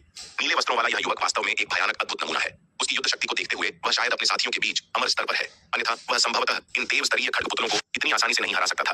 पहले 2 चरणों में वे मध्य श्रेणी देव और उच्च श्रेणी देव खड्गपुतले उसे तलवार तकनीकों का उपयोग करने के लिए मजबूर भी नहीं कर सके। वह उन्हें केवल शुद्ध शक्ति का उपयोग करके हरा सकता था। यह विलक्षण प्रतिभा वास्तव में कल के सूर्य तलवार स्वामी से कहीं अधिक भयानक है। यह ध्यान देने योग्य है कि सूर्य तलवार स्वामी स्वयं अपने साथियों के बीच अमर स्तर तक नहीं पहुंच सके थे। अमर स्तर हमेशा से एक बड़ी बाधा रही है। कोई भी मार्शल आर्टिस्ट जो इस तक पहुंचता है वह एक अविश्वसनीय रूप से दुर्जेय प्रतिभाशाली व्यक्ति है। ऐसा विलक्षण व्यक्ति जब तक वह मर नहीं जाता इतिहास भर में एक अद्वितीय पावर हाउस बन सकता है। नवधारा महाद्वीप के इतिहास में अमर स्तर की युद्ध शक्ति वाले मार्शल आर्ट्स के विलक्षण प्रतिभागी रहे हैं, और वे मार्शल आर्ट्स के विलक्षण प्रतिभागी जो अमर स्तर तक पहुंचे जब तक कि वे रास्ते में नष्ट नहीं हो गए, सभी नवधारा महाद्वीप के अद्वितीय पावर हाउस बन गए। दुर्भाग्य से कल के वे शीर्ष विशेषज्ञ या तो अपनी जीवन अवधि समाप्त कर चुके थे और समय की नदी में गायब हो गए, या अन्य दुनिया में प्रशिक्षण के लिए नवधारा महाद्वीप छोड़ गए। आखिरकार प्रसिद्ध दिव्य पवन लोक विशेषज्ञों की भी सीमित जीवन अवधि होती है। मार्शल आर्ट्स का वह विलक्षण प्रतिभागी जो हाल ही में नवधारा महाद्वीप पर दिखाई दिया, जो कभी उसी स्तर की अमर रैंक की युद्ध शक्ति तक पहुंचा था, लाखों साल पहले रहता था। उस मार्शल आर्ट्स के विलक्षण प्रतिभागी ने अन्य दुनिया में प्रशिक्षण के लिए आरोहण लोक को तोड़ने के बाद नवधारा महाद्वीप छोड़ दिया। यदि उस मार्शल आर्ट्स के विलक्षण प्रतिभागी ने दिव्य पवन लोक को नहीं तोड़ा होता तो वह शायद पहले ही अपनी जीवन अवधि समाप्त कर चुका होता और नष्ट हो जाता। आखिरकार आरोहण लोक के विशेषज्ञ की अधिकतम जीवन अवधि केवल 10 लाख वर्ष है। केवल दिव्य पवन लोक को तोड़कर ही कोई लाखों वर्षों की जीवन अवधि प्राप्त कर सकता है। विराट खड्गपुतलों के खिलाफ लड़ता रहा जबकि उनकी तलवार तकनीकों का अवलोकन करता रहा। जैसे जैसे लड़ाई जारी रही, विराट ने तेजी से महसूस किया कि इन खड्गपुतलों द्वारा उपयोग की जाने वाली तलवार तकनीकें उसकी अपनी से कई गुना बेहतर थीं। यदि यह उसकी अविश्वसनीय रूप से ठोस मार्शल आर्ट्स नीम और समान स्तर के लोगों के बीच असाधारण रूप से मजबूत युद्ध शक्ति के लिए नहीं होता जो उसे इन खड्गपुतलों को पाश्विक बल से दूर करने की अनुमति देता, तो उसे एक भी पुतले के खिलाफ संघर्ष करना पड़ता। 100 तो छोड़ ही दे, यदि दोनों पक्ष हमले की शक्ति के मामले में समान स्तर पर होते। जब वह हमलों का सामना नहीं कर पाता तो विराट उनकी सुरक्षा को तोड़ने के लिए पाश्विक बल का सहारा लेता। इन लड़ाइयों के दौरान विराट लगातार इन खड्गपुतलों की तलवार तकनीकों को देखता और सीखता, उस तलवार की मंशा को समझता जिसे वे प्रदर्शित करते थे। जितना अधिक वह उनकी तलवार की मंशा को समझता, उतना ही उसे लगता कि विरासत महल के तीसरे स्तर की तलवार की मंशा और उस आरोहण लोक के डार्क डेमन की लाश पर तलवार के निशानों से निकलने वाली तलवार की मंशा, जिसे वह वीरान पहाड़ों से वापस लाया था, एक ही मूल साझा करती है। धीरे धीरे जैसे जैसे विराट ने इन खड्गपुतलों से निकलने वाली तलवार की मंशा को समझा, उसने उस कातिल तलवार तकनीक को लगातार परिष्कृत किया जो उसने आरोहण लोक के डार्क डेमन की लाश पर तलवार के निशानों से हासिल की थी। हालांकि उस लाश पर शेष तलवार की मंशा कहीं अधिक भयानक और शक्तिशाली थी, लेकिन अंततः वे केवल अवशेष थे, इन खड्गपुतलों के वास्तविक समय के विकास जितने ठोस नहीं। इन पुतलों से तलवार की मंशा और तलवार की तकनीकों को समझना लाश की तुलना में बहुत आसान था। आखिरकार ये पुतले व्यावहारिक रूप से उसे सिखा रहे थे, उसे तलवार तकनीक की हर चाल दिखा रहे थे। इन तलवार की मंशाओं को समझने में डूबे हुए एक और महीना अनजाने में बीत गया। विरासत महल के बाहर जबिन और यतिन ने 3 महीने की साधना के बाद सूर्य आत्मा विच्छेद तकनीक के पहले स्तर में भी महारत हासिल कर ली थी। एक मानसिक बाण को सघन कर लिया था। हालांकि उनकी मार्शल आर्ट्स प्रतिभा विराट और चंपा से बहुत कम थी, फिर भी उन्हें श्वानभू प्रांत के गौरव में गिना जाता था। इसके अलावा सूर्य संप्रदाय के मुख्य शिखर के दाईं ओर उनके पिछले छापे ने खजाने और अवसरों का खजाना दिया था, जिससे उनकी साधना अर्धमहान क्षेत्र की सीमा के करीब पहुंच गई थी, औपचारिक सफलता से केवल एक कदम दूर। सूर्य आत्मा विच्छेद तकनीक का पहला स्तर, हालांकि इसमें महारत हासिल करना मुश्किल था, उनके लिए कोई चुनौती नहीं थी। हालांकि पहले स्तर में महारत हासिल करना विरासत महल के बाहर की 4 परीक्षाओं में से केवल पहली परीक्षा पास करना था। जब उन्होंने अपनी मानसिक बाणों का उपयोग पत्थर के खंभों की पहली पंक्ति के बीच पानी के पर्दे की बाधा को तोड़ने और दूसरे परीक्षण क्षेत्र में कदम रखने के लिए किया, तो उनके चेहरे के भाव काफी बदल गए। अपने पैरों से घुसने वाली गहरी शक्ति को महसूस करते हुए उनके शरीर और आत्मा एक पल में पूरी तरह से फटे हुए लग रहे थे। उस पल में प्रसारित होने वाले अत्यधिक दर्द ने उन्हें लगभग चीखने पर मजबूर कर दिया। विरासत महल की तीसरी मंजिल पर विराट ने पूरे 2 महीने तक खड्गपुतलों के खिलाफ लड़ाई लड़ी। आखिरकार उनके द्वारा उपयोग की जाने वाली तलवार तकनीक को पूरी तरह से समझ लिया। इसके अलावा इन 2 महीनों के दौरान उसने अपनी खुद की बनाई कातिल तलवार शैली को भी और परिष्कृत किया। केवल 2 महीनों में विराट की तलवारबाजी के स्तर में नाटकीय रूप से सुधार हुआ। अपनी वर्तमान ताकत के साथ बिना किसी बाहरी सहायता के भी वह सीधे मुकाबले में साधारण अर्धमहान क्षेत्र के कल्टीवेटर्स के खिलाफ आसानी से लड़ सकता था। बेशक यह कुछ नए टूटे हुए अर्धमहान क्षेत्र के योद्धाओं के खिलाफ लड़ने की शक्ति रखने को संदर्भित करता है, न कि जबिन और यतिन जैसे शीर्ष विशेषज्ञों के खिलाफ। जबिन और यतिन जैसे शीर्ष विशेषज्ञ पहले से ही युद्ध शक्ति के मामले में सच्चे महान क्षेत्र के विशेषज्ञों से किसी भी तरह से कम नहीं है। हालांकि इन 2 महीनों में विराट का लाभ बहुत बड़ा था, लेकिन वह अभी भी ऐसे विशेषज्ञों को टक्कर देने के स्तर पर नहीं था। इन खड्गपुतलों द्वारा उपयोग की जाने वाली तलवार तकनीक को पूरी तरह से समझने के बाद विराट ने कोई समय बर्बाद नहीं किया। उसने अपनी नई महारत हासिल की गई तलवार तकनीक का उपयोग किया, प्रत्येक पुतले को एक एक करके हराया। जब वह 601 गज के निशान पर पहुंचा तो उसके सामने कोई नया खड्ग पुतला दिखाई नहीं दिया। इसके बजाय अनगिनत तलवार की मंशाओं से बुने हुए एक विशाल जाल ने उसका रास्ता रोक दिया। अनगिनत तीखी तलवार की मंशाएं जो भौतिक रूप लेती प्रतीत हो रही थीं, उसके सामने आड़ी तिरछी थीं।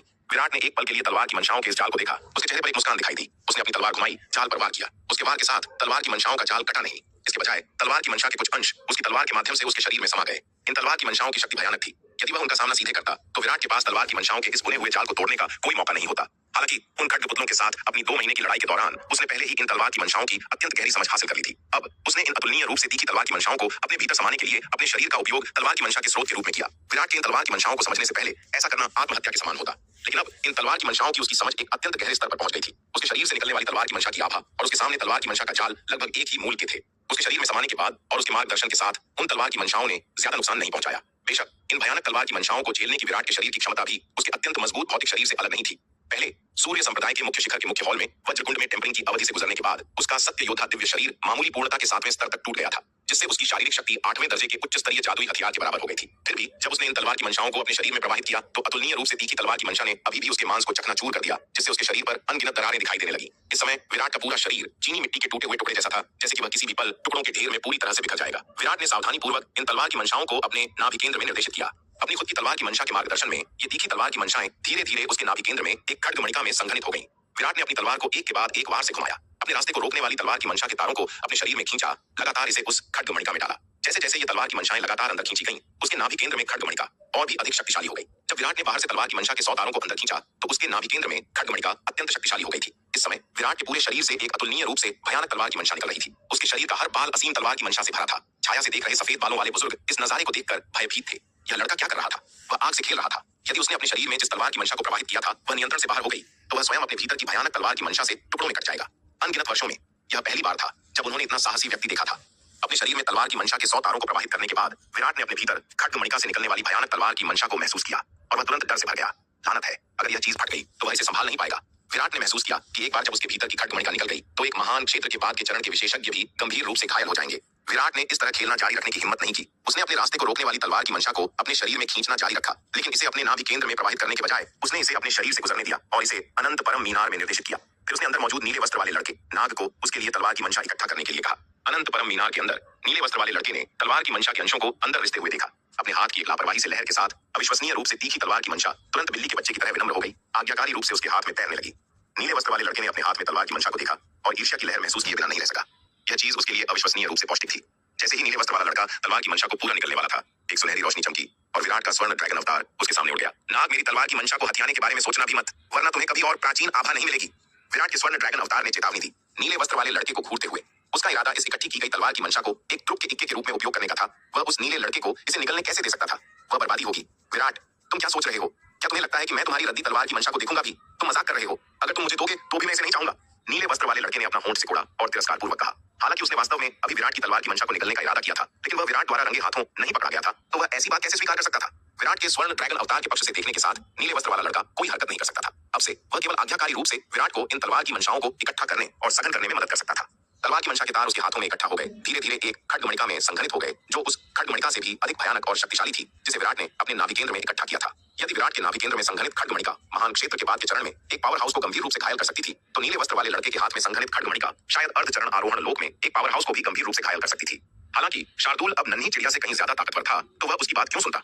महज 2 महीने से कुछ ज्यादा समय बाहर रहने के बाद उसे लगने लगा था कि वह इस दुनिया को समझने में असमर्थ होता जा रहा है। कैसा रहा तुम्हारा शिकार? विराट ने पूछा। हालांकि विराट नलिनी और नन्ही चिड़िया के अजीब व्यवहार को लेकर थोड़ा उलझन में था और जिज्ञासु भी, लेकिन उसने उन पर ज्यादा ध्यान नहीं दिया। आखिरकार ये सभी औरतें थोड़ी अजीब थीं और उन्हें सामान्य समझ से परखना मुश्किल था। उनके मन की बात का अंदाजा लगाना मतलब मुसीबत को न्योता देना। विराट की बात सुनकर शार्दुल तुरंत आगे लपका, मुस्कुराते हुए और चापलूसी करते हुए बोला, बॉस, सच में इस बार बहुत बड़ा हाथ मारा है। इतना कहकर शार्दुल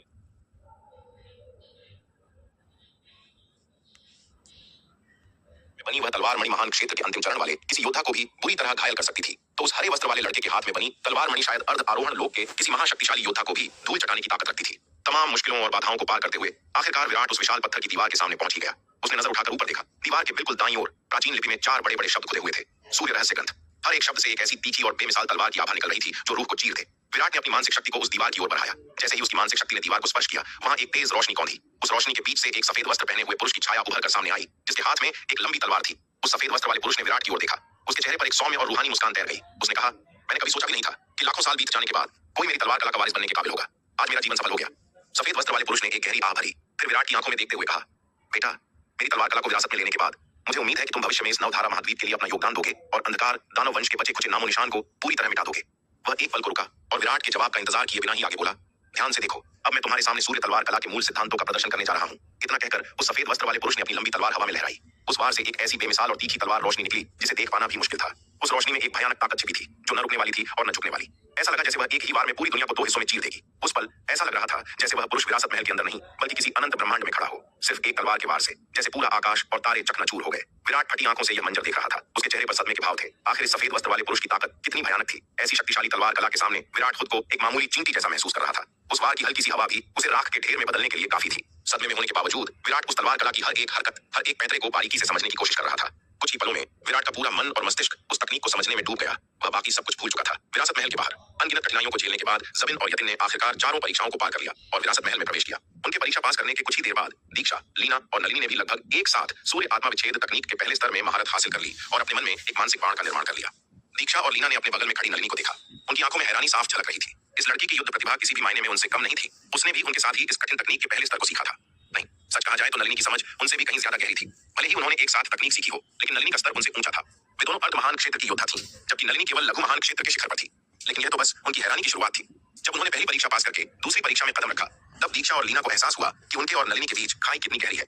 जहां वे दूसरी परीक्षा में आगे बढ़ाने के लिए संघर्ष कर रही थीं, वहीं नलिनी शुरुआत में थोड़ी असहज होने के बाद बड़ी तेजी से उस परीक्षा को पार कर गई। नलिनी ने दूसरी परीक्षा केवल 1 दिन में पूरी कर ली। यह समय चंपा से भी बहुत कम था और केवल विराट के बाद दूसरे नंबर पर था। यह देखकर दीक्षा और लीना के होश उड़ गए। इतने भयानक दर्द और यातना के बीच इतनी तेजी से चलना, क्या ये कोई इंसान कर सकता है? अगर केवल विराट ने ऐसा अद्भुत हुनर दिखाया होता तो बात अलग थी, लेकिन जब दूसरे व्यक्ति ने भी ऐसा कमाल दिखाया तो दीक्षा और लीना को लगने लगा कि ये तलवार संप्रदाय वाले लोग वास्तव में असाधारण हैं। वे 5 प्रमुख संप्रदायों की होनहार शिष्याएं थीं, लेकिन तलवार संप्रदाय के योद्धाओं के सामने उनका कोई खास वजूद नहीं लग रहा था। कुछ पल के लिए दीक्षा, लीना और दिव्य पवन महल की अन्य शिष्याएं भी हक्की बक्की रह गईं। उन्हें अब यह संदेह होने लगा था कि आखिर असली प्रमुख संप्रदायों का प्रतिनिधित्व कौन कर रहा है, वे खुद या फिर विराट और नलिनी जैसे लोग। नलिनी ने पहली परीक्षा में थोड़ा समय जरूर लिया था, लेकिन उसके बाद दूसरी, तीसरी और चौथी परीक्षा को उसने आंधी की रफ्तार से पार किया और विरासत महल में जा पहुंची। भले ही मानसिक दृढ़ता में वह विराट की बराबरी नहीं कर सकती थी, लेकिन तलवार संप्रदाय में शामिल होने के बाद से उसने तलवार इच्छा व्यूह का बहुत अभ्यास किया था। फिलहाल वह 13वें स्तर के व्यूह का सामना कर सकती थी। 13वें स्तर के व्यूह में जो दर्द होता था वह भी किसी इंसान की बर्दाश्त से बाहर था। दूसरी परीक्षा की जादुई शक्ति भले ही बहुत दर्दनाक थी, लेकिन वह 13वें स्तर के व्यूह से ज्यादा कठिन नहीं थी। नलिनी, जो पहले ही उस दर्द की आदी हो चुकी थी, उसके लिए दूसरी परीक्षा पास करना बाएं हाथ का खेल था। सिर्फ नलिनी ही नहीं, बल्कि तलवार संप्रदाय के किसी भी शिष्य के लिए दूसरी परीक्षा सबसे आसान थी। विराट से लेकर सबसे साधारण शिष्य तक तलवार संप्रदाय में हर किसी ने तलवार की इच्छा से खुद को तपाया था। तलवार संप्रदाय के हर शिष्य के लिए यह अभ्यास रोजमर्रा की जरूरत जैसा था। नलिनी ने आखिरी 3 परीक्षाएं जबिन और यतिन से बहुत तेजी से पार की, इसलिए वे तीनों लगभग एक के बाद एक विरासत महल में दाखिल हुए। जबिन और यतिन ने अभी कदम रखा ही था कि नलिनी भी उनके पीछे पीछे आ पहुंची। उसे देखते ही उन दोनों की नजरें कपट और द्वेष से भर गईं। इस लड़की की युद्ध प्रतिभा इतनी ज्यादा थी। जबिन ने नलिनी को देखा, उसके अंदर हत्या करने की इच्छा उबलने लगी। ऐसी अद्भुत प्रतिभा अगर पूरी तरह विकसित हो गई तो भविष्य में उसके लिए बहुत बड़ी मुसीबत बन सकती है। हालांकि जबिन चाहे कितना भी नलिनी को मारना चाहता हो, लेकिन विरासत महल के अंदर उस पर हमला करने की उसकी हिम्मत नहीं थी। बाहर हमला करने की कोशिश में वह उस सफेद बालों वाले बुजुर्ग के हाथों मरते मरते बचा था। अगर उसने विरासत महल के अंदर फिर से कोई गुस्ताखी की तो उसे यकीन था कि इस बार वह बुजुर्ग सिर्फ चेतावनी नहीं देगा, बल्कि एक ही थप्पड़ में उसका काम तमाम कर देगा। विरासत महल में घुसने के बाद नलिनी ने जबिन और यतिन की तरफ देखा तक नहीं, वह सीधे उस पत्थर की दीवार की ओर बढ़ा गई जहां सूर्य रहस्य ग्रंथ खुदा हुआ था। इस समय दीवार के सामने कोई नहीं था। चंपा पहले ही सूर्य रहस्य ग्रंथ की विरासत हासिल कर चुकी थी और विरासत महल की दूसरी मंजिल पर जा चुकी थी। जिस समय हर कोई सूर्य संप्रदाय के विरासत महल में अपनी शक्तियां हासिल कर रहा था, उसी समय पवनगढ़ राजवंश में कुछ बिन बुलाए मेहमान आ थमके। एक काले कपड़े पहना हुआ युवक, एक हाथ में पंखा लिए हुए नवाबजादा और एक लंबी तलवार लिए हुए बेहद संजीदा और ठंडा युवक, ये आकृतियां आकाश को चीरती हुई पवनगढ़ शाही शहर के ऊपर आ पहुंची। आते ही उन्होंने अपनी मानसिक शक्ति को बिना किसी रोक टोक के पूरे शहर में फैला दिया। पवनगढ़ शाही महल में जसराज, जो एकांत में अपने घाव भर रहा था, ने जैसे ही इस भयानक मानसिक शक्ति को महसूस किया, वह बुरी तरह चौंक गया। उसने आंखें खोली और उस दिशा में देखा जहां से यह शक्ति आ रही थी। उसने देखा कि आकाश में कुछ बेहद शक्तिशाली लोग खड़े हैं। इन आकृतियों को देखते ही जसराज के पसीने छूट गए। ये खूंखार लोग यहाँ क्यों आ गए? जसराज को यह नहीं पता था कि जबिन ने चुपके से लक्ष्य और उसके साथियों को पवनगढ़ राजवंश में दिव्य पवन महल के युवा मालिक चंपा के होने की खबर दे दी थी। इसलिए आज अचानक इन काले कपड़े पहने युवकों को देखकर जसराज हैरान था। ये काले कपड़े वाले युवक श्वानवू प्रांत के असली युद्ध प्रतिभाशाली माने जाते थे, जो भविष्य में श्वानवू प्रांत के मालिक बनने के सबसे प्रबल दावेदार थे। भले ही जबिन भी श्वानवू प्रांत के युवा मालिक का उम्मीदवार था, लेकिन वह अपनी हैसियत और कुल के नाम पर ज्यादा निर्भर था। लेकिन ये युवक न केवल ऊंचे कुल के थे, बल्कि इनके पास रूह कंपा देने वाली ताकत भी थी। ये न केवल श्वानवू प्रांत का गौरव थे, बल्कि पूरे शक्ति सिंधु महाद्वीप की युवा पीढ़ी में इनका नाम गूंजता था।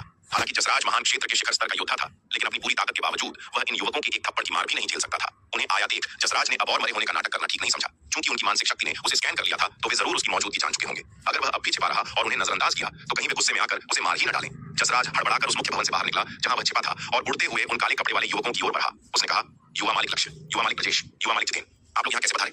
जसराज ने बड़े आदर के साथ उनका अभिवादन किया। काले कपड़े वाले युवक ने उसकी ओर देखा। उसकी आंखों में थोड़ी हैरानी थी। ये बूढ़ा यहाँ क्या कर रहा है? काले कपड़े वाले युवक लक्ष्य ने जसराज को देखते हुए रूखेपन से पूछा। जबिन कहाँ है? वह कहाँ छिपा है? उसकी मानसिक शक्ति ने अभी पूरे पवनगढ़ शाही शहर की तलाशी ली थी, लेकिन उसे न तो जबिन मिला और न ही दिव्य पवन महल का कोई शिष्य। लक्ष्य को गुस्सा आने लगा। क्या जबिन उसके साथ कोई चाल चल रहा है? क्या उसने जानबूझकर उसे पवनगढ़ राजवंश में बुलाया है? लेकिन ऐसा होना नहीं चाहिए। अगर वह अकेला होता तो शायद जबिन उसे बेवकूफ बना भी देता, लेकिन उसके साथ ब्रजेश और जितेन भी थे। जबिन चाहे कितना भी ढीठ हो, वह एक साथ उन तीनों को धोखा देने की जरूरत नहीं कर सकता। अगर उसने उन तीनों को नाराज कर दिया तो भले ही वे उसे जान से न मारे, लेकिन उसकी हालत तो खराब कर ही देंगे। जबिन के पास ऐसा बेतुका और घाटे का सौदा करने की कोई वजह नहीं थी। लेकिन अब इस पवनगढ़ शाही शहर में न तो जबिन का कोई अता पता था और न ही दिव्य पवन महल के शिष्यों का, जिससे लक्ष्य को शक होने लगा। जसराज ने डरते हुए कहा, युवा मालिक, हम लोग अब प्राचीन खंडहर गुप्त क्षेत्र में प्रवेश कर चुके हैं। लक्ष्य ने यह सुनते ही अपनी भौहें चढ़ा लीं और पूछा, प्राचीन खंडहर गुप्त क्षेत्र? यह कौन सा गुप्त क्षेत्र है? वह दिव्य पवन महल के युवा मालिक के लिए आया था और उसे नहीं पता था कि पवनगढ़ राजवंश में कोई प्राचीन खंडहर गुप्त क्षेत्र प्रकट हुआ है, क्योंकि जबिन ने उसे इसके बारे में कुछ नहीं बताया था। यह सुनकर जसराज हक्का बक्का रह गया। उसने संदेह के साथ पूछा, सज्जनों, क्या आप लोग यहाँ पवनगढ़ राजवंश में निकले प्राचीन खंडहर और गुप्त क्षेत्र के लिए नहीं आए हैं? उसने सोचा था कि लक्ष्य और उसके साथी प्राचीन खंडहर की खबर सुनकर यहाँ आए हैं, लेकिन उनके हाव भाव से लग रहा था कि वे इसके अस्तित्व से ही अनजान थे। जसराज उलझन में पड़ गया। अगर वे प्राचीन खंडहर के लिए नहीं आए तो पवनगढ़ राजवंश जैसी पिछड़ी और गरीब जगह पर वे क्या करने आए हैं? लक्ष्य ने ठंडे स्वर में कहा, बकवास बंद करो, मेरे सवालों का जवाब दो। जसराज ने तुरंत सहमति जताई, जी जी।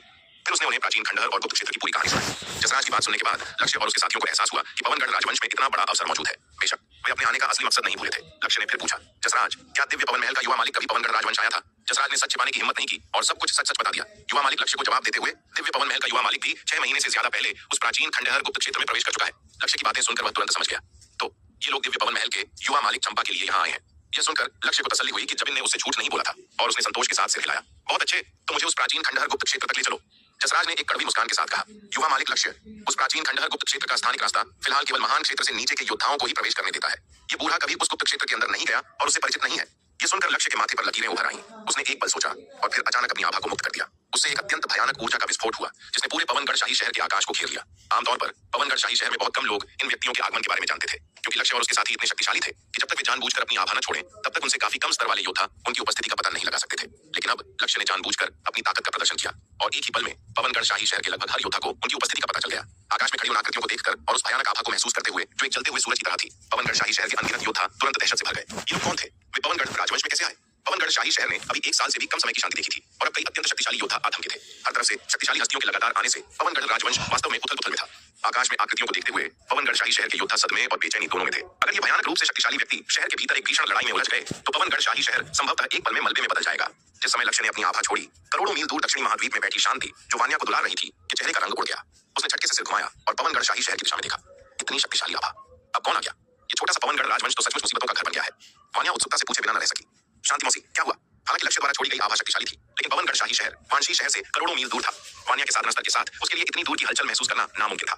जहां तक शांति को संबोधित करने की बात है, वह अपने से काफी बड़ी किसी भी महिला को मौसी ही कहती थी। उसे उस महिला की असल उम्र या रिश्ते से कोई मतलब नहीं था जब तक कि उसे टोका न जाए। शांति को वान्या का शांति मौसी कहना बुरा नहीं लगता था। अगर वान्या उसे शांति दादी कहती तो वह काफी नाराज होती। हालांकि अब वह लगभग 1000 साल की है, लेकिन एक महान क्षेत्र के शिखर विशेषज्ञ की उम्र कम से कम 1 लाख साल होती है। 1000 साल की उम्र उसकी कुल उम्र का सिर्फ 1% है। साधकों की उम्र के हिसाब से वह अभी भी काफी जवान है। अगर कोई उसे बुढ़िया कहे तो क्या वह बहुत बूढ़ी नहीं लगेगी? हालांकि अपनी प्रतिभा की कमी के कारण महल स्वामी के साथ दिव्य पवन महल में जाने से पहले उसकी साधना की गति धीमी थी, फिर भी वह 30 के दशक में ही दिखती है, अभी 40 की नहीं हुई। स्वाभाविक रूप से वह नहीं चाहेगी कि कोई उसे बुढ़िया कहे। शांति ने हल्का मुस्कुराते हुए वान्या के बालों को सहलाया और कहा, कुछ नहीं, शांति मौसी को कुछ काम है, इसलिए मैं थोड़ी देर के लिए बाहर जा रही हूँ। नन्ही वान्या, तुम खुद खेलो। इतना कहकर शांति की आकृति झिलमिलाई और वह तुरंत गायब हो गई। दक्षिणी महाद्वीप के आकाश में शांति एक प्रकाश की किरण में बदल गई और अकल्पनीय गति से उत्तरी आकाश की ओर उड़ चली। वह देखना चाहती थी कि पवनगढ़ राजवंश में कौन सी शक्तिशाली हस्ती आई है। पवनगढ़ शाही शहर। अपनी आभा छोड़ने के बाद लक्ष्य ने नीचे शहर पर एक नजर डाली और शांति से कहा, तुम में से किसने प्राचीन खंडहर गुप्त क्षेत्र में प्रवेश किया है? मुझे रास्ता दिखाओ और बाद में मैं तुम्हें मुंह मांगा इनाम दूंगा। वह उस तथाकथित प्राचीन खंडहर गुप्त क्षेत्र के बारे में कुछ नहीं जानता था और किसी स्थानीय योद्धा को मार्गदर्शक बनाना पसंद करता था। वरना अगर वह गुप्त क्षेत्र बहुत विशाल हुआ तो वह एक बिना सिर वाली मक्खी की तरह भटकता रहेगा और न जाने कब उसे दिव्य पवन महल का युवा मालिक मिलेगा। जैसे ही लक्ष्य ने अपनी बात खत्म की, पूरे पवनगढ़ शाही शहर में सन्नाटा छा गया। एक पल के लिए पूरे पवनगढ़ शाही शहर में किसी ने भी एक शब्द बोलने की हिम्मत नहीं की। इस समय पवनगढ़ शाही शहर मूल रूप से तलवार संप्रदाय के नियंत्रण में था। पवनगढ़ शाही शहर के 5 महान परिवारों में से वर्मा परिवार नष्ट हो चुका था। यादव परिवार बमुश्किल जिंदा था और अंततः जिंगशुन शहर में स्थानांतरित हो गया। शुक्ला परिवार के शीर्ष विशेषज्ञ सभी प्राचीन खंडहर गुप्त क्षेत्र में प्रवेश कर चुके थे और सिंह परिवार ने बहुत पहले ही तलवार संप्रदाय के सामने आत्मसमर्पण कर दिया था। अब 5 महान परिवारों में से केवल वीर परिवार पवनगढ़ शाही शहर में काफी ताकत के साथ बचा था। यहाँ तक कि पवनगढ़ शाही परिवार की उच्च स्तरीय लड़ाकू शक्ति भी लगभग पूरी तरह से मिटा दी गई थी। कुछ एक व्यक्ति विशेषज्ञ शंभु, भीष्म, अवंतिका, क्रमशः जबिन, यतिन और दिव्य पवन महल के शिष्यों के साथ प्राचीन खंडहर गुप्त क्षेत्र में चले गए थे। स्वाभाविक रूप से पवनगढ़ अकादमी के विशेषज्ञ लक्ष्य का मार्गदर्शन नहीं करेंगे। लक्ष्य और अन्य लोगों के सामने जसराज के विनम्र व्यवहार को देखते हुए यह सभी के लिए स्पष्ट था कि लक्ष्य और उसका समूह जसराज के साथ मिले हुए थे और जसराज तलवार संप्रदाय का एक प्रमुख दुश्मन था। 6 महीने से भी पहले उसने दक्षिणी महाद्वीप की उत्तरी सीमा में तलवार संप्रदाय के साथ एक भीषण युद्ध लड़ा था। लक्ष्य को उम्मीद थी कि उसके बोलते ही अनगिनत लोग उसका मार्गदर्शन करने के लिए दौड़ पड़ेंगे, क्योंकि उसकी छोड़ी गई आभा ने पहले ही उसकी भयानक ताकत का खुलासा कर दिया था। पवनगढ़ राजवंश के इन योद्धाओं के लिए रास्ता दिखाना एक बहुत बड़ा अवसर होगा। आखिरकार उसके जैसे शीर्ष विशेषज्ञ के लिए संसाधनों की थोड़ी सी मात्रा भी स्वर्ग पूज्य रैंक वालों के लिए एक अकल्पनीय किस्मत का ताला खोल सकती थी। हालांकि मौजूदा स्थिति उसकी कल्पना से बिल्कुल अलग थी। विशाल पवनगढ़ शाही शहर में एक भी व्यक्ति ने उसके अनुरोध का जवाब नहीं दिया। यह देखकर लक्ष्य की त्योरियां चरक गईं। उसे शर्मिंदगी और गुस्से का एक ज्वार महसूस हुआ। वह कौन था? श्वानभू प्रांत के युवा मालिक के उम्मीदवारों में से एक, पूरी शक्ति सिंधु महाद्वीप की युवा पीढ़ी के बीच एक प्रसिद्ध हस्ती। अब इस उजड़ी हुई जगह पर रास्ता पूछने पर एक भी व्यक्ति जवाब नहीं दे रहा। अगर यह बात बाहर फैल गई तो क्या उसकी पूरी बेइज्जती नहीं होगी? एहसान फरामोश। लक्ष्य ने मन ही मन उपहास किया। एक कान फाड़ देने वाली दहाड़ के साथ लक्ष्य की आभा एक बार फिर फूट पड़ी। इस बार उसने न केवल अपनी ताकत दिखाई बल्कि नीचे शहर के लोगों पर भारी दबाव भी डाला। लक्ष्य ने नीचे शहर पर नजर डाली और ठंडे स्वर में कहा, क्या कोई यहाँ नहीं है? मैंने केवल तुम्हें रास्ता दिखाने के लिए कहा था और मैंने पहले ही कह दिया है कि रास्ता दिखाने के लिए मैं तुम्हें मालामाल कर दूंगा। उसके भयानक दबाव के नीचे पवनगढ़ शाही शहर के योद्धाओं को ऐसा लगा जैसे कोई अकल्पनीय भारी पहाड़ उनके सिर पर आ गिरा हो। कुछ कमजोर योद्धा तो जमीन पर साष्टांग दंडवत करने को मजबूर हो गए। ये मंजर देखकर सभी योद्धा दहशत में थे। आखिर इस व्यक्ति की ताकत कितनी भयानक थी? उससे निकलने वाला दबाव ही उन्हें कुचलने के लिए काफी था। इस व्यक्ति के सामने वे ये स्वर्ग पूज्य रैंक के योद्धा चींटियों की तरह थे। अगर यह व्यक्ति क्रोधित हो गया तो वह शायद अपनी कलाई के एक झटके से पवनगढ़ शाही शहर को मिटा सकता था। कुछ ही पलों में पवनगढ़ शाही शहर के योद्धा डर और घबराहट से भर गए। वे भयभीत थे कि कहीं काले कपड़ों वाला यह युवक गुस्से में आकर वास्तव में एक ही हथेली के वार से पूरे पवनगढ़ शाही शहर का सफाया न कर दे। वीर परिवार। वीरेंद्र ने ऊपर आकाश के दृश्य को देखा। उसकी आंखों में एक पागलपन भरी चमक थी। अगर वह ऐसी शक्तिशाली हस्ती का साथ पा सके तो उसे अब तलवार संप्रदाय से डरने की जरूरत नहीं होगी। चूंकि वीर परिवार ने उसके साथ कृतज्ञता की थी, इसलिए वह भी बदले में बेरहम होगा। उस समय केवल इसलिए कि उसने उसको लक्ष्मणी वीणा वीर को डांटा था, उदय वीर ने एक ही वाक्य में उससे वीर परिवार के युवा मालिक का पद छीन लिया था और इसे अर्जुन वीर को दे दिया था, जो वीर परिवार का सीधा वंशज भी नहीं था। इसका कारण यह था कि अर्जुन वीर और वीणा वीर के अच्छे संबंध थे, जबकि वीणा वीर का उस छोटे जानवर विराट के साथ कुछ संदिग्ध रिश्ता था। वीणा वीर वीर परिवार में इतना प्रतिष्ठित पद इसलिए रखती थी क्योंकि उसने उस छोटे जानवर विराट का पल्ला पकड़ रखा था। क्योंकि ऐसा था तो वह अपने लिए उससे भी बड़ा सहारा ढूंढेगा। उस विचार के साथ वीरेंद्र ने अब और संकोच नहीं किया। उसकी आकृति झिलमिलाई और वह आकाश में उड़ गया। वीरेंद्र वीर परिवार के मुखिया उदय वीर ने वीरेंद्र को आकाश में उन आकृतियों की ओर उड़ते देखा और उसका चेहरा तुरंत बेहद बदसूरत हो गया। आखिरकार वीरेंद्र उसका बेटा था और वह अच्छी तरह जानता था कि वीरेंद्र के इरादे क्या हैं। उसने कभी उम्मीद नहीं की थी कि वीरेंद्र वास्तव में जाकर इस मुसीबत में शामिल हो जाएगा। अगर इस मामले को ठीक से नहीं संभाला गया तो उनका वीर परिवार वीरेंद्र द्वारा कभी न लौटने वाली खाई में घसीट लिया जाएगा। न तो आकाश में मौजूद वे आकृतियां और न ही तलवार संप्रदाय ऐसे लोग थे जिन्हें उनका वीर परिवार नाराज करने का जोखिम उठा सके। आकाश में मौजूद ये लोग कोई ऐरे गहरे नहीं थे। बस पवनगढ़ शाही परिवार का हश्र देख लो, समझ आ जाएगा। पवनगढ़ शाही परिवार के इस हालत में पहुंचने का आधा कारण तलवार संप्रदाय के साथ संघर्ष था, लेकिन बाकी आधा कारण पवनगढ़ शाही परिवार द्वारा मुसीबत को अपने घर में आमंत्रित करना भी था। उन्हें अपनी प्रतिष्ठा की भी परवाह नहीं रही। उन्होंने अपनी संतानों की रक्षा के लिए कुछ राजकुमारों और राजकुमारियों को शरण के लिए पवनगढ़ अकादमी भेज दिया। अगर पवनगढ़ शाही परिवार को जबिन और उसके समूह द्वारा सताया जाना जारी रहता है तो पूरा पवनगढ़ शाही परिवार मिटने के कगार पर है। हालांकि पवनगढ़ शाही परिवार तलवार संप्रदाय और पवनगढ़ अकादमी जानी दुश्मन है, फिर भी तलवार संप्रदाय और पवनगढ़ अकादमी की अपनी सीमाएं हैं। वे कम से कम निर्दोषों को नुकसान नहीं पहुंचाते। यहाँ तक कि वर्मा परिवार जैसी ताकत के साथ भी जब तलवार संप्रदाय उनका सफाया कर रहा था तो उन्होंने केवल सबसे दुष्ट योद्धाओं को मारा और निर्दोष वर्मा परिवार के शिष्यों को छोड़ दिया, बिना वर्मा परिवार को पूरी तरह खत्म की। लेकिन जबिन और यतिन बिल्कुल अलग हैं। इन लोगों की कोई सीमा नहीं है। वे पूरी तरह से अपनी पसंद और नापसंद के आधार पर काम करते हैं, पूरी तरह से लापरवाह। एक बार जब आप इन लोगों के साथ उलझ जाते हैं तो आप उनसे छुटकारा नहीं पा सकते। वीर परिवार को ऐसी चीजों से जितना हो सके दूर रहना चाहिए, इसमें शामिल होकर मौत को दावत देने के बजाय। वीर परिवार को अभी अभी तलवार संप्रदाय की माफी मिली है और वह फिलहाल पवनगढ़ शाही शहर में बमुश्किल जीवित रह पा रहा है। अगर आज वीरेंद्र की हरकतें तलवार संप्रदाय को गलतफहमी में डाल देती हैं तो वीर परिवार गहरी मुसीबत में पड़ जाएगा। उदय वीर ने वास्तव में उम्मीद नहीं की थी कि वीरेंद्र अपने स्वार्थ के लिए कुछ ऐसा करेगा जो संभवतः पूरे परिवार को बर्बादी की ओर ले जाएगा। यह बागी बेटा कैसा जानवर है? उसने उससे केवल युवा मालिक का पद छीना था। वीर परिवार के भीतर वीरेंद्र का व्यवहार नहीं बदला था। वीर परिवार में वीरेंद्र जिन संसाधनों का आनंद लेता था वे अभी भी पहले जैसे ही थे। फिर भी वीरेंद्र के मन में इस कारण वीर परिवार के प्रति इतनी भारी नाराजगी थी कि वह पूरे वीर परिवार को ऐसी खतरनाक स्थिति में घसीटने को तैयार था। अगर उसे पता होता कि ऐसा होगा तो उसे उस दिन उस बागी बेटे को एक ही बार में मार देना चाहिए था। 10 आकाश में किसी को अपनी ओर उड़ते देख लक्ष्य के चेहरे के भाव थोड़े नरम हुए। पवनगढ़ शाही शहर में अभी भी कुछ समझदार लोग थे। वीरेंद्र ने लक्ष्य और अन्य लोगों के पास उड़कर उन्हें आदरपूर्वक झुककर प्रणाम किया और कहा, मैं वीरेंद्र हूँ, सभी युवा मालिकों को मेरा प्रणाम। लक्ष्य ने वीरेंद्र को ऊपर से नीचे तक देखा और लापरवाही से पूछा, तुमने प्राचीन खंडहर गुप्त क्षेत्र में प्रवेश किया है, केवल एक मध्य स्तरीय स्वर्ग पूज्य रैंक साधक, यह तो बहुत कमजोर है, लेकिन इस दूर दराज की जगह में ज्यादा मजबूत लोग नहीं हैं, तो उसे बस काम चलाना होगा। वीरेंद्र ने सच्चाई से जवाब दिया, जी मैंने वास्तव में प्राचीन खंडहर गुप्त क्षेत्र में प्रवेश किया है। लक्ष्य ने उसे देखते हुए कहा, हम मुझे प्राचीन खंडहर गुप्त क्षेत्र की बारीकियों के बारे में बताओ। यह सुनते ही वीरेंद्र ने तुरंत लक्ष्य को प्राचीन खंडहर गुप्त क्षेत्र का एक सामान्य विवरण दिया। वीरेंद्र का विवरण सुनने के बाद लक्ष्य ने एक पल के लिए विचार किया, फिर पूछा, तुम्हारे अनुसार प्राचीन खंडहर गुप्त क्षेत्र में अब तक खोजा गया सबसे बड़ा संप्रदाय खंडहर या सूर्य संप्रदाय खंडहर है? वीरेंद्र ने सिर हिलाया, बिल्कुल सही। लक्ष्य ने वीरेंद्र को देखते हुए लापरवाही से कहा, बहुत अच्छे, तो तुम मेरे लिए रास्ता दिखाओगे। इस मामले के खत्म होने के बाद तुम्हें इनाम में तुम्हारा हिस्सा जरूर मिलेगा। यह सुनकर वीरेंद्र खुशी से झूम उठा। जी, युवा मालिक। वह आखिरकार इस शक्तिशाली हस्ती का विश्वास जीतने में कामयाब हो गया था। एक पल सोचने के बाद वीरेंद्र ने लक्ष्य की ओर देखा और सावधानी से पूछा, क्या मैं आपका शुभ नाम जान सकता हूँ, युवा मालिक? लक्ष्य ने उसकी ओर देखा और उदासीनता से कहा, मेरा नाम लक्ष्य है। तुम अब से मुझे युवा मालिक लक्ष्य कह सकते हो। दरअसल लक्ष्य ऐसे कमजोर कीड़े को अपना नाम बताने में हिचक रहा था। हालांकि यह देखते हुए कि उसे और वीरेंद्र को साथ रहना पड़ सकता है, विशेष रूप से उन दो परेशान करने वाले लोगों, ब्रजेश और जितिन के साथ, वह नहीं चाहता था कि वीरेंद्र उन तीनों को युवा मालिक कहे। वीरेंद्र ने जल्दी से सहमति जताई। जी, युवा मालिक लक्ष्य। लक्ष्य ने अपना हाथ लहराया और लापरवाही से कहा, चलो उस प्राचीन खंडहर गुप्त क्षेत्र के लिए अभी निकलते हैं। वीरेंद्र ने यह सुनकर झिझकते हुए कहा, युवा मालिक लक्ष्य, वर्तमान में उस प्राचीन खंडहर गुप्त क्षेत्र के स्थानिक रास्ते में केवल महान क्षेत्र से नीचे के योद्धा ही प्रवेश कर सकते हैं। लक्ष्य ने अधीर होकर कहा, बकवास बंद करो, मैंने तुम्हें रास्ता दिखाने के लिए कहा तो रास्ता दिखाओ। यह कीड़ा बहुत बोलता है, अगर रास्ता दिखाने के लिए उसकी थोड़ी उपयोगिता न होती तो वह उसे एक ही बार में मार डालता। लक्ष्य का गुस्सा देखकर वीरेंद्र जल्दी से झुका और माफी मांगी। जी, मैंने गुस्ताखी की, कृपया मुझे क्षमा करें, युवा मालिक लक्ष्य। वीरेंद्र को थोड़ी आशंका महसूस हुई। इन लोगों से निपटना आसान नहीं लग रहा था। ऐसा लग रहा था कि भविष्य में उसे उनके साथ व्यवहार करते समय काम ज्यादा और बातें कम करनी चाहिए, बस आदेशों का पालन करना चाहिए। कहीं ऐसा न हो कि वह उन्हें नाराज कर दे और एक ही बार में काट दिया जाए। वीरेंद्र ने और कुछ कहने की हिम्मत नहीं की। उसकी आकृति झिलमिलाई और उसने नेतृत्व किया और पवनगढ़ राजवंश की दक्षिण पश्चिमी सीमा की ओर उड़ गया। लक्ष्य, ब्रजेश, जितेन और अन्य भी झिलमिलाए और वीरेंद्र के पीछे हो लिए। जसराज ने यह दृश्य देखा, एक पल सोचा और अंत में वह भी पीछे हो लिया। 6 महीने से अधिक के स्वास्थ्य लाभ के बाद दक्षिणी महाद्वीप की उत्तरी सीमा में तलवार संप्रदाय और शांति के खिलाफ महान युद्ध में उसे लगी चोटें पूरी तरह ठीक न होने के बावजूद काफी हद तक भर गई थीं। इस बिंदु पर जसराज भी बेचैनी महसूस कर रहा था। इसके अलावा वह यह देखने के लिए बहुत उत्सुक था कि लक्ष्य और उसका समूह प्राचीन खंडहर गुप्त क्षेत्र के प्रवेश द्वार पर क्या कर रहे हैं, यह जानते हुए कि स्थानिक मार्ग केवल महान क्षेत्र के नीचे के योद्धाओं द्वारा ही पहुंचा जा सकता है। क्या लक्ष्य और उसके समूह के पास प्राचीन खंडहर गुप्त क्षेत्र में प्रवेश करने का कोई दूसरा तरीका था? पवनगढ़ शाही महल के अंदर अग्नि साम्राज्य के योगेश और अन्य महान क्षेत्र विशेषज्ञ भीड़ को पवनगढ़ राजवंश की दक्षिण पश्चिमी सीमा की ओर उड़ते देख एक पल के लिए हिचकिचाए और फिर वे भी उनका पीछा करने के लिए निकल पड़े। लक्ष्य और अन्य लोग अभी पवनगढ़ शाही शहर से निकले ही थे कि उन्होंने दक्षिणी महाद्वीप की दिशा से एक आकृति को अविश्वसनीय गति से अपनी ओर उड़ते हुए देखा। शांति की नजरें तेज हो गईं जब उसने पवनगढ़ शाही शहर से समूह को निकलते देखा। ये लोग भी पवनगढ़ राजवंश में क्यों आए थे? लक्ष्य और अन्य लोगों को देखते हुए शांति के चेहरे के भाव गंभीर हो गए। वह स्वाभाविक रूप से श्वानभू प्रांत के इन होनहारों को पहचानती थी। आखिरकार वे पूरे शक्ति सिंधु महाद्वीप में युवा पीढ़ी के बीच प्रसिद्ध हस्ती थे। यह मुसीबत थी। शांति जानती थी कि ये लोग चंपा में रुचि रखने की अफवाहें थी। वास्तव में पूरे शक्ति सिंधु महाद्वीप की युवा पीढ़ी में शायद ही कोई ऐसा था जो चंपा में दिलचस्पी न रखता हो। हालांकि चंपा की वर्तमान साधना और ताकत इन सच्चे होनहारों से तुलना करने लायक नहीं थी, लेकिन उसकी युद्ध प्रतिभा बस बहुत असाधारण थी। 100 साल से भी कम समय में उसने एक साधारण शारीरिक शोधन रैंक के योद्धा से अर्ध महान क्षेत्र तक की साधना की थी। ऐसी युद्ध प्रतिभा लगभग बेजोड़ थी। शक्ति सिंधु महाद्वीप की सभी प्रमुख ताकतें चंपा को ललचाती थीं। वे सभी चाहते थे कि उनके संप्रदाय की युवा पीढ़ी का कोई युद्ध कौशल वाला होनहार चंपा का दिल जीत ले। इस प्रकार उनके संप्रदाय में भविष्य का एक शीर्ष विशेषज्ञ जुड़ जाए। आखिरकार चंपा की प्रतिभा के साथ आरोहण लोक को तोड़ने में कोई समस्या नहीं थी। वास्तव में एक उच्च संभावना थी कि वह पौराणिक दिव्य विकास लोक को भी तोड़ सकती थी। इसलिए चंपा व्यावहारिक रूप से सबकी आंखों में एक कीमती हीरा थी। शांति को चंपा की चिंता नहीं थी, बल्कि विराट की थी। आखिरकार इन लोगों के चंपा पर हमला करने की संभावना नहीं थी, लेकिन अगर उन्होंने चंपा और विराट को एक साथ देखा तो वे निश्चित रूप से विराट पर हमला करेंगे। लक्ष्य और अन्य लोगों ने भी स्पष्ट रूप से दक्षिणी महाद्वीप से उड़कर आती हुई उस आकृति को देखा। वे तुरंत रुके और शांति के सामने थोड़ा झुके। उन्होंने कहा, एल्डर शांति, आपसे मिलकर खुशी हुई। हालांकि उनकी ताकत शांति से बहुत अधिक थी, लेकिन उनके आने का मकसद दिव्य पवन महल का युवा मालिक था। इसलिए स्वाभाविक रूप से वे दिव्य पवन महल की इस बुजुर्ग को नाराज नहीं करना चाहते थे। आखिरकार यह कहा जाता था कि एल्डर शांति के दिव्य पवन महल के युवा मालिक के साथ बहुत अच्छे संबंध थे। एल्डर शांति को नाराज करने से शायद बुरा असर पड़ेगा। यह देखकर शांति रुक गई, हाथ जोड़कर अभिवादन का उत्तर दिया और हल्का मुस्कुराते हुए कहा, कौन सी हवा आप सज्जनों को पवनगढ़ राजवंश में ले आई? क्या आप लोग भी प्राचीन खंडहर गुप्त क्षेत्र के लिए यहाँ आए हैं? शांति की बात सुनकर ब्रजेश, जो हाथ में पंखा लिए एक सुंदर युवक था, वह भी मुस्कुराया और बोला, हम मुख्य रूप से इसीलिए आए क्योंकि हमने सुना था कि दिव्य पवन महल का युवा मालिक पवनगढ़ राजवंश में दिखाई दी थी। जहां तक प्राचीन खंडहर गुप्त क्षेत्र की बात है, वह कौन है? यह सुनकर शांति का दिल बैठ गया। उसने उम्मीद नहीं की थी कि ये लोग सीधे चंपा के लिए आए हैं। शांति ने जबरदस्ती मुस्कुराते हुए कहा, युवा मालिक ब्रजेश मजाक कर रहे हैं। ब्रजेश ने गंभीरता से कहा, एल्डर शांति, ये कनिष्ठ मजाक नहीं कर रहा है। युवा महल स्वामिनी असाधारण रूप से सुंदर है। शक्ति सिंधु महाद्वीप की युवा पीढ़ी में कौन उनकी प्रशंसा नहीं करता? युवा महल स्वामिनी की सुंदरता की एक झलक पाने के सम्मान के लिए यह कनिष्ठ खुशी खुशी किसी भी खतरे का सामना करेगा।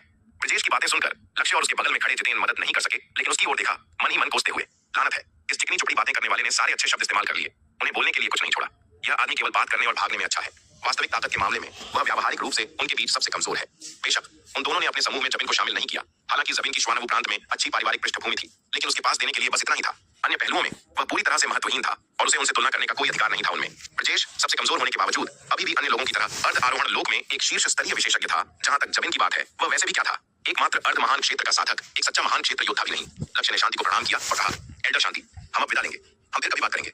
ब्रजेश के आसपास होने से वह वास्तव में शांति के साथ और अधिक समय तक नहीं रहना चाहता था। आखिरकार जब मौखिक कौशल की बात आती है तो वह ब्रजेश से बहुत पीछे था और शांति के साथ अपना चेहरा खोने से बचने के लिए उसने बस पहले जाने का फैसला किया। लक्ष्य ने प्राचीन खंडहर गुप्त क्षेत्र में प्रवेश करने के बाद ब्रजेश को मारने पर भी विचार किया। आखिरकार इस आदमी के मौजूद होने से दिव्य पवन महल के युवा मालिक को जीतने की कठिनाई आसमान छू जाएगी। ये व्यक्ति जानी दुश्मन थे, श्वानभू प्रांत के युवा मालिक के पद के लिए होड़ कर रहे थे। हर कोई दूसरे को खत्म करना चाहता था। हालांकि बाहर श्वानभू प्रांत के नियम और उनके अपने शक्तिशाली परिवार उन्हें एक दूसरे के बुजुर्गों के प्रकोप को भड़काए बिना एक दूसरे को मारने से रोकते थे। लेकिन प्राचीन खंडहरों के भीतर बाहरी दुनिया से अलग वे जो कुछ भी करते वह अज्ञात रहता, जिससे गवाहों को चुप कराने के लिए यह एक आदर्श जगह बन गई। बोलने के बाद लक्ष्य ने वीरेंद्र की ओर मुड़कर कहा, वीरेंद्र चलो। वीरेंद्र तुरंत चल पड़ा। पवनगढ़ राजवंश की दक्षिण पश्चिमी सीमा की ओर अपनी उड़ान जारी रखी। ब्रजेश ने भी शांति को प्रणाम किया, मुस्कुराते हुए, और कहा, एल्डर शांति, ये कनिष्ठ अब विदा लेगा। इसके साथ वह लक्ष्य के पीछे पीछे उड़ गया। जहां तक उस युवक की बात है जिसके पास लंबी तलवार और ठंडा चेहरा था, जितेन, उसने शुरू से अंत तक एक शब्द भी नहीं बोला। यहाँ तक कि जब वह गया तो उसने केवल शांति की ओर से हिलाया। उसे कभी भी ऐसी खोखली बातें पसंद नहीं थी। योद्धाओं के बीच अंततः ताकत ही प्रबल होती है। वह ब्रजेश जैसे लोगों को अपने दिल की गहराई से नीचा देखता था। यह आदमी बात करने में अच्छा था और उसके पास भागने का बेहतरीन कौशल था। सीधी लड़ाई में वह शायद 3 तलवार के वार भी नहीं झेल पाता। श्वानवू प्रांत की युवा पीढ़ी के बीच एकमात्र व्यक्ति जिसका वह मुश्किल सम्मान कर सकता था, वह लक्ष्य था। वास्तव में इस बार पवनगढ़ राजवंश में आने का उसका उद्देश्य दिव्य पवन महल का युवा मालिक बनना नहीं था, बल्कि इस अवसर का लाभ उठाकर लक्ष्य के साथ एक वास्तविक आर पार की लड़ाई करना था। उसकी नजरों में केवल तलवार का रास्ता था। उसे श्वानवू प्रांत के युवा मालिक के पद में भी कोई दिलचस्पी नहीं थी। श्वानवू प्रांत में क्योंकि संप्रदाय के बुजुर्ग देख रहे थे, लक्ष्य के साथ उसकी लड़ाई कभी भी वास्तव में संतोषजनक नहीं थी, क्योंकि जब भी दोनों एक भयंकर बिंदु तक लड़ते थे तो संप्रदाय के बुजुर्ग हमेशा लड़ाई जारी रखने से रोकने के लिए हस्तक्षेप करते थे, जिससे जितेन बहुत नाराज होता था। इसलिए इस बार वह वास्तव में लक्ष्य को असली लड़ाई के लिए खोजने के लिए लक्ष्य के श्वानवू प्रांत से जाने का फायदा उठा रहा था। श्वानवू प्रांत की युवा पीढ़ी के बीच केवल लक्ष्य ही उसका विरोधी होने के योग्य था। जहां तक उस तथाकथित दिव्य पवन महल के युवा मालिक की बात है, उसे फिलहाल उसमें कोई दिलचस्पी नहीं थी। शायद जब वह युवा मालिक अर्ध आरोहण लोक या यहाँ तक कि आरोहण लोक को तोड़ लेगी तो वह वास्तव में उसकी रुचि बढ़ाएगी और तभी वह द्वंद्व युद्ध के लिए उसकी तलाश करेगा। लक्ष्य, ब्रजेश और जितेन के जाने के बाद जसराज ने शांति की ओर देखा, कुछ नहीं कहा और पीछे हो लिया। दोनों ने दक्षिणी महाद्वीप की उत्तरी सीमा में भीषण लड़ाई लड़ी थी, लगभग पूरी तरह से अपने संबंध तोड़ लिए थे। फिर से मिलने पर शिष्टाचार की कोई आवश्यकता नहीं थी। इसके अलावा जसराज थोड़ा चिंतित था कि शांति लक्ष्य और अन्य लोगों को दिव्य पवन महल के युवा मालिक पर उसके हमले के बारे में बता सकती है। अगर लक्ष्य और अन्य लोगों को पता चला तो वे शायद उसे नहीं छोड़ेंगे। हालांकि वह नाम मात्र के लिए श्वानवू प्रांत का एक बुजुर्ग था, लेकिन वह वास्तव में पहले एल्डर गंगाधर का नौकर था। भले ही लक्ष्य और अन्य लोग उसे मार डालें, गंगाधर वास्तव में उन्हें दंडित नहीं करेगा। ज्यादा से ज्यादा वह एक फटकार जारी करेगा और मामला खत्म हो जाएगा। ये व्यक्ति श्वानवू प्रांत के भीतर अत्यंत प्रतिष्ठित पदों पर थे। उनमें से कोई भी जबिन से ऊंचे दर्जे का था। ब्रजेश श्वानवू प्रांत के दूसरे एल्डर का बेटा था। दूसरे एल्डर भी एक उच्च पद पर थे और प्रांत के भीतर काफी शक्ति रखते थे। उनका प्रभाव और ताकत पहले एल्डर गंगाधर से कम नहीं थी। हालांकि ब्रजेश वह था जिसके पास उनमें सबसे कमजोर पारिवारिक पृष्ठभूमि थी। लक्ष्य श्वानवू प्रांत के स्वामी ली बिन का बेटा था। यदि यह तथ्य नहीं होता कि श्वानवू प्रांत के युवा स्वामी का पद योग्यता द्वारा निर्धारित किया जाता था और बुजुर्गों के संयुक्त चुनाव की आवश्यकता होती थी, तो लक्ष्य पहले ही सही युवा स्वामी बन गया होता। जितेन की पृष्ठभूमि भी उतनी ही भयानक थी। वह श्वानवू प्रांत के एक सर्वोच्च एल्डर का वंशज था। हालांकि वह सर्वोच्च एल्डर बहुत पहले दुनिया से गायब हो गया था, लेकिन कोई भी उसकी शक्ति को कम आंकने की हिम्मत नहीं करता था। अगर ये लोग वास्तव में उसे मार डालें तो जसराज के पास अपनी बदकिस्मती को स्वीकार करने के अलावा कोई विकल्प नहीं होगा। ताकत के मामले में वह इन लोगों का मुकाबला करने से बहुत दूर था। यहाँ तक कि उनमें सबसे कमजोर ब्रजेश के पास भी एक साधारण अर्ध आरोहण लोक साधक से कहीं अधिक युद्ध शक्ति थी। जहां तक हैसियत की बात है, वह एक ग्रैंड एल्डर का नौकर उनके जूते उठाने के भी लायक नहीं था। यहाँ तक कि ब्रजेश सबसे कमजोर पारिवारिक पृष्ठभूमि के साथ जबिन की तुलना में बहुत ऊंचा दर्जा रखता था। ऐसा इसलिए था क्योंकि हालांकि जबिन ग्रैंड एल्डर गंगाधर का बेटा था, लेकिन वह केवल एक अर्ध महान क्षेत्र साधक था, जबकि ब्रजेश एक अर्ध आरोहण लोक साधक था। इसके अलावा ब्रजेश की युद्ध प्रतिभा के साथ उसके आरोहण लोक को तोड़ने की संभावना बहुत अधिक थी। एक बार जब ब्रजेश आरोहण लोक को तोड़ लेता है तो वह एक प्रतिष्ठित पारिवारिक पृष्ठभूमि वाले व्यक्ति से बराबर होगा। वह श्वानवू प्रांत के दिग्गजों में से एक बन जाएगा। यह उससे कहीं परे है जो जबिन, जो केवल अपनी पारिवारिक पृष्ठभूमि पर निर्भर है, हासिल कर सकता है। जब तक जबिन भी ब्रजेश के स्तर तक साधना नहीं करता, तब तक उसकी हैसियत और स्थिति ब्रजेश के बराबर नहीं होगी। इसलिए भले ही जसराज ने जबिन को परेशान करने की हिम्मत की, लेकिन वह इन लोगों के सामने जरा भी ढीठ होने की हिम्मत नहीं कर सकता था। उसकी ताकत जबिन से बहुत अधिक है और भले ही जबिन उससे नाखुश हो, वह इसके बारे में कुछ नहीं कर सकता। ग्रैंड एल्डर गंगाधर एक तुच्छ मामले पर उसे मारने की संभावना नहीं रखते हैं, लेकिन अगर वह इन लोगों को नाराज करता है तो उनके पास उसे आसानी से कुचलने की क्षमता है। समूह को जाते हुए देखने के बाद शांति ने कुछ देर विचार किया और अंत में एक झिलमिलाहट के साथ वह भी उस दिशा में उड़ गई। प्राचीन खंडहर गुप्त क्षेत्र का स्थानिक मार्ग केवल महान क्षेत्र से नीचे के योद्धाओं को गुजरने की अनुमति देता है। वह देखना चाहती थी कि ये लोग क्या कर रहे हैं। समूह ने पवनगढ़ राजवंश की दक्षिण पश्चिमी सीमा पर प्राचीन खंडहर गुप्त क्षेत्र के स्थानिक मार्ग के प्रवेश द्वार तक वीरेंद्र का पीछा किया। लक्ष्य स्थानिक मार्ग के प्रवेश भंवर की ओर बढ़ा और उसकी स्थिरता को महसूस करने के लिए अपनी मानसिक शक्ति को छोड़ा। इसे महसूस करने के बाद लक्ष्य को तुरंत लगा कि यह स्थानिक मार्ग वास्तव में केवल महान क्षेत्र से नीचे के योद्धाओं को प्रवेश करने की अनुमति दे सकता है। उसके जैसा अर्ध आरोहण लोक विशेषज्ञ अगर इसमें कदम रखता है तो स्थानिक मार्ग तुरंत रह जाएगा। एक तरफ खड़ा वीरेंद्र चुपचाप खड़े लक्ष्य को देख रहा था और उसे बेचैनी का एहसास हुआ। क्या वह प्राचीन खंडहर गुप्त क्षेत्र में प्रवेश करने में सक्षम न होने के लिए उससे द्वेष रखेगा? लेकिन उसने पहले ही कह दिया था कि यह स्थानिक मार्ग केवल महान क्षेत्र से नीचे के योद्धाओं को प्रवेश करने की अनुमति देता है। बस उसने ही उसे रास्ता दिखाने की जिद की थी।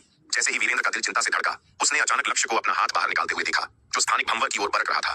यह देखकर न केवल लक्ष्य के पास खड़ा वीरेंद्र बल्कि शांति, योगेश और अन्य भी चौंक गए। यह आदमी क्या कर रहा था? क्या वह पागल हो गया है? क्या उसे नहीं पता कि उसकी हरकतें पूरे स्थानिक मार्ग को ढा देंगी? इस तरह के पतन के कारण होने वाला स्थानिक तूफान अकल्पनीय होगा। मौजूद हर कोई शायद इसमें नष्ट हो जाएगा। इस समय लगभग हर किसी को अपनी रीढ़ में सिहरन महसूस हुई। योगेश और अग्नि साम्राज्य के अन्य योद्धाओं को गहरा पछतावा हुआ। वे यह तमाशा देखने क्यों आए थे? इस नजर ने उनकी जान ले ली। जैसे ही हर कोई सदमे में था, उन्होंने अचानक देखा कि स्थानिक मार्ग बदलना शुरू हो गया है।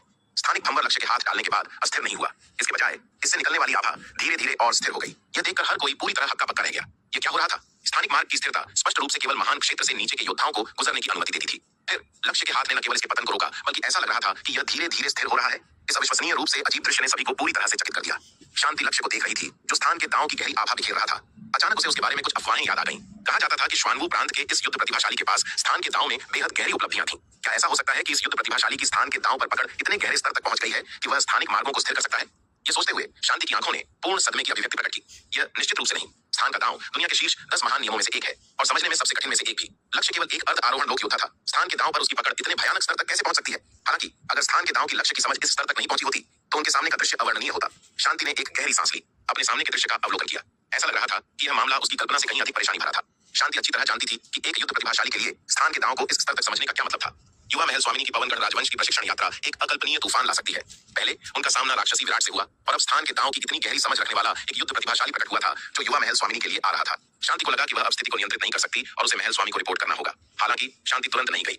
इसके बजाय उसने लक्ष्य पर नजर रखी। यह देखना चाहती थी कि क्या वह स्थानिक मार्ग को महान क्षेत्र योद्धा के गुजरने के लिए पर्याप्त स्तर तक स्थिर कर सकता है। अगर लक्ष्य ने वास्तव में यह हासिल कर लिया तो प्राचीन खंडहरों में विराट को निस्संदेह भारी मुसीबत का सामना करना पड़ेगा। न केवल शांति इस दृश्य से हैरान थी बल्कि ब्रजेश और जितेन भी समान रूप से आश्चर्यचकित थे। वे स्वाभाविक रूप से जानते थे कि स्थानिक दांव में लक्ष्य की महारत असाधारण थी, लेकिन वे भी इस बात से अनजान थे कि वह चुपचाप इतने आश्चर्यजनक स्तर तक पहुंच गया था। ब्रजेश ने लक्ष्य की ओर देखा। उसकी आंखों में एक काला भाव था। यह आदमी और अधिक भयानक होता जा रहा था। उसे डर था कि उसे श्वानभू प्रांत के युवा मालिक के पद के लिए उसके साथ प्रतिस्पर्धा करने में वास्तविक कठिनाई हो सकती है। हालांकि एक बहुत बड़ा अवसर खुद सामने आया। यदि वह दिव्य पवन महल के युवा मालिक को जीत सकता है तो इससे उसके अवसरों में काफी वृद्धि होगी और रोमांस के मामलों में 100 लक्ष्य भी उसका मुकाबला नहीं कर सकते थे।